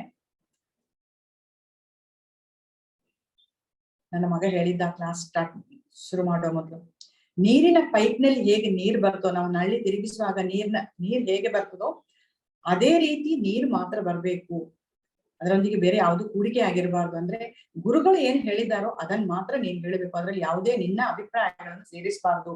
ನಿನ್ನ ಒಂದು ಸಣ್ಣ ತಪ್ಪು ಕೂಡ ದೊಡ್ಡ ಅನರ್ಥಕ್ಕೆ ಕಾರಣ ಆಗ್ಬೋದು. ಅದರಿಂದ ದೇವರ ಪ್ರೇರಣೆಯಂತೆ, ಭಗವಂತನ ಪ್ರೇರಣೆಯಂತೆ, ಅವನು ಕೊಟ್ಟ ಜ್ಞಾನದಿಂದ ಅವನು ಯಾವ ರೀತಿ ನೆನಪು ಮರೆವೆಲ್ಲ ಕೊಟ್ಟಿದ್ದಾನೆ ಅದನ್ನು ನೆನಪಲ್ಲಿ ಇಟ್ಕೊಂಡು ಅವನು ಕೊಟ್ಟ ಜ್ಞಾನದಿಂದ ನಿಷ್ಠೆಯಿಂದ ವಿವರಣೆ ಮಾಡಿದ್ದೇನೆ. ಕೆಲವು ಸಲ ನಾನು ಕ್ಲಾಸಿಗೆ ಬರುವಾಗ ಇವತ್ತು ಅದನ್ನ ಹೇಳ್ಬೇಕು ಇದನ್ನ ಹೇಳ್ಬೇಕು ಅಂತ ಹೇಳಿ ಕೆಲವು ಸಲ ಪ್ಲಾನ್ ಮಾಡ್ಕೊಂಡು ಬಂದದುಂಟು. ಆದ್ರೆ ಕೆಲವು ಸಲ ಮರ್ತೇ ಹೋಗಿರ್ತದೆ. ಆಮೇಲೆ ಇಲ್ಲಿ ಎದ್ದ ತಕ್ಷಣ ನೆನಪಾಗ್ತದೆ, ನಾನು ಹಾಗೆ ಹೇಳ್ಬೇಕಿತ್ತು, ಅದಕ್ಕೆ ಈ ರೀತಿ ವಿವರಣೆ ಕೊಡ್ಬೇಕಿತ್ತು ಅಂತ. ಆದ್ರೆ ಮರೆವು ಜ್ಞಾನ ಎಲ್ಲ ಕೃಷ್ಣನೇ ಕೊಟ್ಟದ್ದು, ಅವನ ಅನುಗ್ರಹ ಅದು. ಆಮೇಲೆ ನನ್ನ ಮತ್ತು ನಿಮ್ಮ ನಡುವೆ ಸೇತುವೆ ಅಂತ ಕೆಲಸ ಮಾಡಿದ ನೇತ್ರಾವತಿ ಮಾತಾಜಿಗೆ ಮತ್ತು ವಿನಂತ ಮಾತಾಜಿಗೆ ಕೂಡ ಧನ್ಯವಾದಗಳು. ಅವರೆಲ್ಲಾ ಬಿಸಿ ಕೆಲಸದ ನಡುವೆ ನಮಗೋಸ್ಕರ 1 ಗಂಟೆ ಅವರು ಕೆಲಸ ಮಾಡಿದ್ದಾರೆ. ಧನ್ಯವಾದಗಳು ಮಾತಾಜಿ. ಹರೇ ಕೃಷ್ಣ ಮಾತಾಜಿ. ಮಾತಾಜಿ ಅದೇ ರೀತಿ ಕೇಶವ ಪ್ರಭು ಮತ್ತು ಸಚ್ಚಿದಾನಂದ ಪ್ರಭು ನನಗೆ ಸಲಹೆ ನೆರವೆಲ್ಲ ಕೊಟ್ಟಿದ್ದಾರೆ, ಅವರಿಗೂ ಧನ್ಯವಾದಗಳು. ಹಾಗೂ ಕೃಷ್ಣ ಇನ್ನೂ ಕೂಡ ಉತ್ತಮ ಭಕ್ತರಿಂದ ಅವನ ಕತೆ ಕೇಳುವಂತಹ ಅವಕಾಶ ನಿಮಗೆ ಕೊಡ್ಲಿ, ಕೃಷ್ಣ ಭಕ್ತಿ ಕೊಡ್ಲಿ ಅಂತ ಹೇಳಿ ದೇವರಲ್ಲಿ ಪ್ರಾರ್ಥನೆ. ಹರೇ ಕೃಷ್ಣ. ಹರೇ ಕೃಷ್ಣ ಮಾತಾಜಿ. ತುಂಬಾ ಧನ್ಯವಾದಗಳು ಮಾತಾಜಿ. ನಿಮ್ ಕ್ಲಾಸ್ ಅಟೆಂಡ್ ಮಾಡ್ಲಿಕ್ಕೆ ಚಾನ್ಸ್ ಸಿಕ್ಕಿದ್ದಕ್ಕೇನೆ ನಮ್ಗೆ ತುಂಬಾ ಖುಷಿ ಆಗ್ತಾ ಇದೆ ಮಾತಾಜಿ. ಹರೇ ಕೃಷ್ಣ. ಹರೇ ಕೃಷ್ಣ ಮಾತಾಜಿ. ಎಲ್ಲಾ ಭಕ್ತಾದಿಗಳಿಗೂ ತುಂಬಾ ಧನ್ಯವಾದಗಳು. ಕ್ವಿಸ್ ಅಟೆಂಡ್ ಮಾಡಿ ಮತ್ತೆ ಸರ್ಟಿಫಿಕೇಟ್ ಡೌನ್ಲೋಡ್ ಮಾಡ್ಕೊಳ್ಳಿ 2-3 ದಿನ ಒಳಗಡೆ. ಇಲ್ಲಾಂದ್ರೆ ಮತ್ತೆ ನೆಕ್ಸ್ಟ್ ಬ್ಯಾಚ್ ಸ್ಟಾರ್ಟ್ ಆಗುತ್ತಲ್ವಾ, ಸೊ ಅವಾಗ ಸ್ವಲ್ಪ ಕಷ್ಟ ಆಗುತ್ತೆ. ನಿಮ್ ಮಾತಾಜಿ ಥ್ಯಾಂಕ್ ಯು ಮೆಸೇಜಸ್ ಬರ್ತಾ ಇದೆ ವಾಟ್ಸ್ಆಪ್ ಚಾಟ್ ಬಾಕ್ಸ್ ಅಲ್ಲಿ. ಧನ್ಯವಾದ ಮಾತಾಜಿ. ಅಂಡ್ ಆಲ್ರೆಡಿ ಒಬ್ರು ಸರ್ಟಿಫಿಕೇಟ್ ತಗೊಂಡಿದಾರಂತೆ ಕ್ವಿಸ್ ಎಲ್ಲ ಅಟೆಂಡ್ ಮಾಡಿ. ಕೃಷ್ಣ. ಥ್ಯಾಂಕ್ ಯು ಮಾತಾಜಿ. ಇನ್ನೂ ಕೆಲವರು ತಗೊಂಡಿದ್ದಾರೆ ಮಾತಾಜಿ. ಚೈತನ್ಯ ಮಾತಾಜಿ, ನವೀನ್ ಪ್ರಭು ಎಲ್ಲ. ಹೌದು. ಯಾರಿಗಾದ್ರೂ ಪ್ರಶ್ನೆ ಇದ್ದಲ್ಲಿ ಇವಾಗ ಅನ್ಮ್ಯೂಟ್ ಮಾಡಿ. ಹರೇ ಕೃಷ್ಣ, ಒಂದ್ ನಿಮಿಷ. ಅನ್ಮ್ಯೂಟ್ ಮಾಡ್ಬೋದು. ಲೆವೆಲ್ 2 ಬಗ್ಗೆ ಹೇಳ್ತೀರಾ ಅಂತ ಕೇಳ್ತಿದ್ದಾರೆ ಮಾತಾಜಿ. ಹೇಳಿ ಅಲ್ಲ ಮಾತಾಜಿ ನೀವು. ಮಾತಾಜಿ, ಲೆವೆಲ್ 2 ನಲ್ಲಿ ಈಗ 2 ತರ ಕೋರ್ಸ್ ಬರುತ್ತೆ. ಸ್ವಲ್ಪ ಜನ ಬರೆಯಕ್ಕೆ. ಹರೇ ಕೃಷ್ಣ ಮಾತಾಜಿ, ನೀವು ಮಾತಾಡೋದು ಸ್ವಲ್ಪ ಕೇಳಿಸ್ತಾ ಇಲ್ಲ. ನನಗ್ ಕೇಳಿಸ್ತಾ ಇಲ್ಲ, ಉಳಿದವ್ರಿಗೆ ಕೇಳಿಸ್ತಾ ಗೊತ್ತಿಲ್ಲ, ನನ್ಗಷ್ಟು ಕ್ಲಿಯರ್ ಆಗಿ ಕೇಳ್ತಾ ಇಲ್ಲ. ನಿಮಿಷ ಕೇಳಿಸ್ತಿದ್ಯಾ ಈಗ? ಹರೇ ಕೃಷ್ಣ ಕೇಳಿಸ್ತದೆ. ಸಾರಿ ಮಾತಾಜಿ, ಅದು ಪ್ಲಗ್ ಚೇಂಜ್ ಮಾಡ್ಬೇಕಿತ್ತು. ಲೆವೆಲ್ 1 ನಲ್ಲಿ 18 ಅಧ್ಯಾಯಗಳನ್ನ ನೋಡಿದೀವಿ. ಲೆವೆಲ್ 2 ನಲ್ಲಿ 2 ತರ ಬರುತ್ತೆ. ಒಂದು ಸದಾಚಾರ ಕೋರ್ಸ್ ಅಂತ, ಸದಾಚಾರವನಿಗೆ ಹೆಂಗೆ ನಾವು ವೈಷ್ಣವ ಸಂಪ್ರದಾಯ ಎಲ್ಲಾನು ತಿಳ್ಕೊಬಹುದು. ಸ್ಟೆಪ್ ಬೈ ಸ್ಟೆಪ್ ಹೇಳ್ಕೊಡ್ತಾರೆ. ವಾರಕ್ಕೆ 1 ಕ್ಲಾಸ್ ಇರುತ್ತೆ. ಇನ್ನ ಒಂದ್ ಬರುತ್ತೆ ಲೆವೆಲ್ 2. ಅದು ನಾವು ಕಂಟಿನ್ಯೂ ಮಾಡ್ಕೊಂತ ಹೋದ್ರೆ ಮುಂದೆ ಒಂದಿನ ನಾವು ಸಹ ಭಗವದ್ಗೀತೆಯ ಪ್ರೀಚಿಂಗ್ ಮಾಡ್ಬೋದು. ಅದು ಆಳ್ವಾಗಿ ಹೇಳ್ಕೊಡ್ತಾರೆ. ಅಲ್ಲೂ ಸಹ 2 ಅವರ್ ಕ್ಲಾಸ್ ಇರುತ್ತೆ ವಾರಕ್ಕೆ. 2 ಲಿಂಕ್ ಆಲ್ರೆಡಿ ಗ್ರೂಪ್ ಅಲ್ಲಿ ವಾಟ್ಸ್ಆಪ್ ಅಲ್ಲಿ ಶೇರ್ ಮಾಡಿದೀವಿ. ಮತ್ತೆ ಇನ್ನೊಂದ್ಸತಿ ಶೇರ್ ಆಗತ್ತೆ ಗ್ರೂಪ್ ಅಲ್ಲಿ. ದಯವಿಟ್ಟು ರಿಜಿಸ್ಟರ್ ಮಾಡಿ. ಯಾಕಂತಂದ್ರೆ ಸ್ವಲ್ಪ ಜನ ಅನ್ಕೊಂತಿರ್ತಾರೆ ಲೆವೆಲ್ 2 ಎಲ್ಲ ಕಷ್ಟನಾ ಅಂತ. ಅದು ಗೊತ್ತೇ ಆಗಲ್ಲ. ಒಂದ್ಸತಿ ಇವಾಗ ಕ್ಲಾಸ್ ಹೆಂಗ್ ಸ್ಟಾರ್ಟ್ ಆಯ್ತು 15 ದಿನ ಹಿಂದೆ ಅಲ್ವಾ, ಇವಾಗ ಆಲ್ರೆಡಿ ನೋಡಿದ್ರೆ ಇನ್ನ ತಿಳಿಬೇಕಂತ ಆಸೆ ಇರುತ್ತೆ. ಸೊ ಕೃಷ್ಣ ಏನ್ ಹೇಳ್ತಾರೆ ಅಂತ ಆಳ್ವಾಗ ಅಧ್ಯಯನ ಮಾಡ್ಬೋದು. ನಮ್ಗಿರೋ ಚಾನ್ಸ್ ನ ಮಿಸ್ ಮಾಡ್ಕೋಬಾರ್ದಲ್ವಾ. ಲೆವೆಲ್ 2 ರಿಜಿಸ್ಟರ್ ಆಗಿ ಯಾರಾದ್ರೂ 16 ರೌಂಡ್ ಚಾಂಟ್ ಮಾಡ್ತಾ ಇದ್ರೆ ಲೆವೆಲ್ 2 ಲೆವೆಲ್ 3 ಸ್ಕಿಪ್ ಮಾಡಿ ಡೈರೆಕ್ಟ್ ಆಗಿ ಭಕ್ತಿ ಶಾಸ್ತ್ರಿಗೂ ಸಹ ಜಾಯಿನ್ ಆಗ್ಬೋದು. 16 ರೌಂಡ್ ಅಂದ್ರೆ 108ನ ಜಪ ಮಾಡ್ತೀವಲ್ವಾ, 1 ರೌಂಡ್ ಆಗತ್ತೆ. ಅದೇ ತರ 16 ರೌಂಡ್ ಯಾರಾದ್ರೂ 16 ಸತಿ ಮಾಡ್ತಿದ್ರೆ ಅವ್ರಿಗೆಲ್ಲ ಭಕ್ತಿ ಶಾಸ್ತ್ರಿಗೆ ಓಪನ್ ಇರುತ್ತೆ. ಅದು ಯಾರಾದ್ರೂ ಮಾಡ್ತಿದ್ರೆ ಮೆಸೇಜ್ ಮಾಡ್ಬೋದು. ಅಡ್ಮಿನ್ ಅವರೆಲ್ಲ ನಿಮ್ಗೆ ಲಿಂಕ್ ಶೇರ್ ಮಾಡ್ತಾರೆ. ಬೇಗ ಅದು ವಾರಕ್ಕೆ ಒಂದ್ಸಲ ಅಲ್ಲ ಮಾತಾಜಿ ಕ್ಲಾಸ್? ಮಾತಾಜಿ, ವಾರಕ್ಕೆ ಒಂದ್ಸಲ ಮಾತ್ರ ಇರ್ತದೆ, 1 ದಿನ ಮಾತ್ರ ಇರ್ತದೆ. ಹೌದು ಮಾತಾಜಿ. ಸೊ ಬಾಕಿ ಏನಾದ್ರು ಓಕೆ, ಬಾಕಿ ಏನಾದ್ರು ಪ್ರಶ್ನೆ ಇದ್ರೆ ಕೇಳ್ಬೋದು. ಸದಾಚಾರ ಕೋರ್ಸಸ್ ಎಲ್ಲ ಈಸಿ ಇರುತ್ತೆ, ಅಲ್ಲೇ ಅಸೈನ್ಮೆಂಟ್ ಇರಲ್ಲ. ಲೆವೆಲ್ 2 ಅಂತ ಹೋದ್ರೆ ಸ್ವಲ್ಪ ಅಸೈನ್ಮೆಂಟ್ ಇರುತ್ತೆ. 1 ವಾರಕ್ಕೆ ಏನ್ ಶ್ಲೋಕಾಸ್ ಕೊಟ್ಟಿರ್ತಾರೆ ಅದನ್ನ ಓದಿ ನಮ್ಗೆ ಏನ ತಿಳಿದಿದೆ ಅಂತ ಬರ್ದು ಸಬ್ಮಿಟ್ ಮಾಡ್ಬೇಕಾಗತ್ತೆ. ಅದನ್ನು ಈಸಿ ಇರುತ್ತೆ. ಬರೆಯಕ್ಕೆ ಸ್ಕೂಲಲ್ಲಿ ಮಾಡ್ತಿದ್ವಲ್ಲ ಅದಕ್ಕಿಂತ ಈಸಿನೇ ಇರುತ್ತೆ. ಯಾಕಂದ್ರೆ ಕೃಷ್ಣನ್ ಬಗ್ಗೆ ಓದ್ತಿರ್ತೀವಿ, ಖುಷಿ ಇರುತ್ತೆ. ಹರೇ ಕೃಷ್ಣ. ಲಿಂಕ್ ಮಾತಾಜಿ ಮತ್ತೆ ಇನ್ನೊಂದ್ಸತಿ ಶೇರ್ ಮಾಡ್ತೀವಿ ಎಲ್ಲಾ ಲಿಂಕ್ಸ್. ವಾಟ್ಸ್ಆಪ್ ಗ್ರೂಪ್ ಅಲ್ಲೇ ಇರಿ, ಎಲ್ಲಾ ಇನ್ಫಾರ್ಮೇಶನ್ ನಿಮ್ಗೆ ಸಿಗ್ತಿರತ್ತೆ. ಹರೇ ಕೃಷ್ಣ. ಹರೇ ಕೃಷ್ಣ ಮಾತಾಜಿ. ಹರೇ ಕೃಷ್ಣ. ಬಾಕಿ ಪ್ರಶ್ನೆ ಇದ್ದಲ್ಲಿ ನೀವು ಅನ್ಮ್ಯೂಟ್ ಮಾಡಿ ಪ್ರಶ್ನೆ ಕೇಳಿ. ಲತಾ ಮಾತಾಜಿ ಹೇಳಿ. ನಮಸ್ಕಾರ ಮಾತಾಜಿ.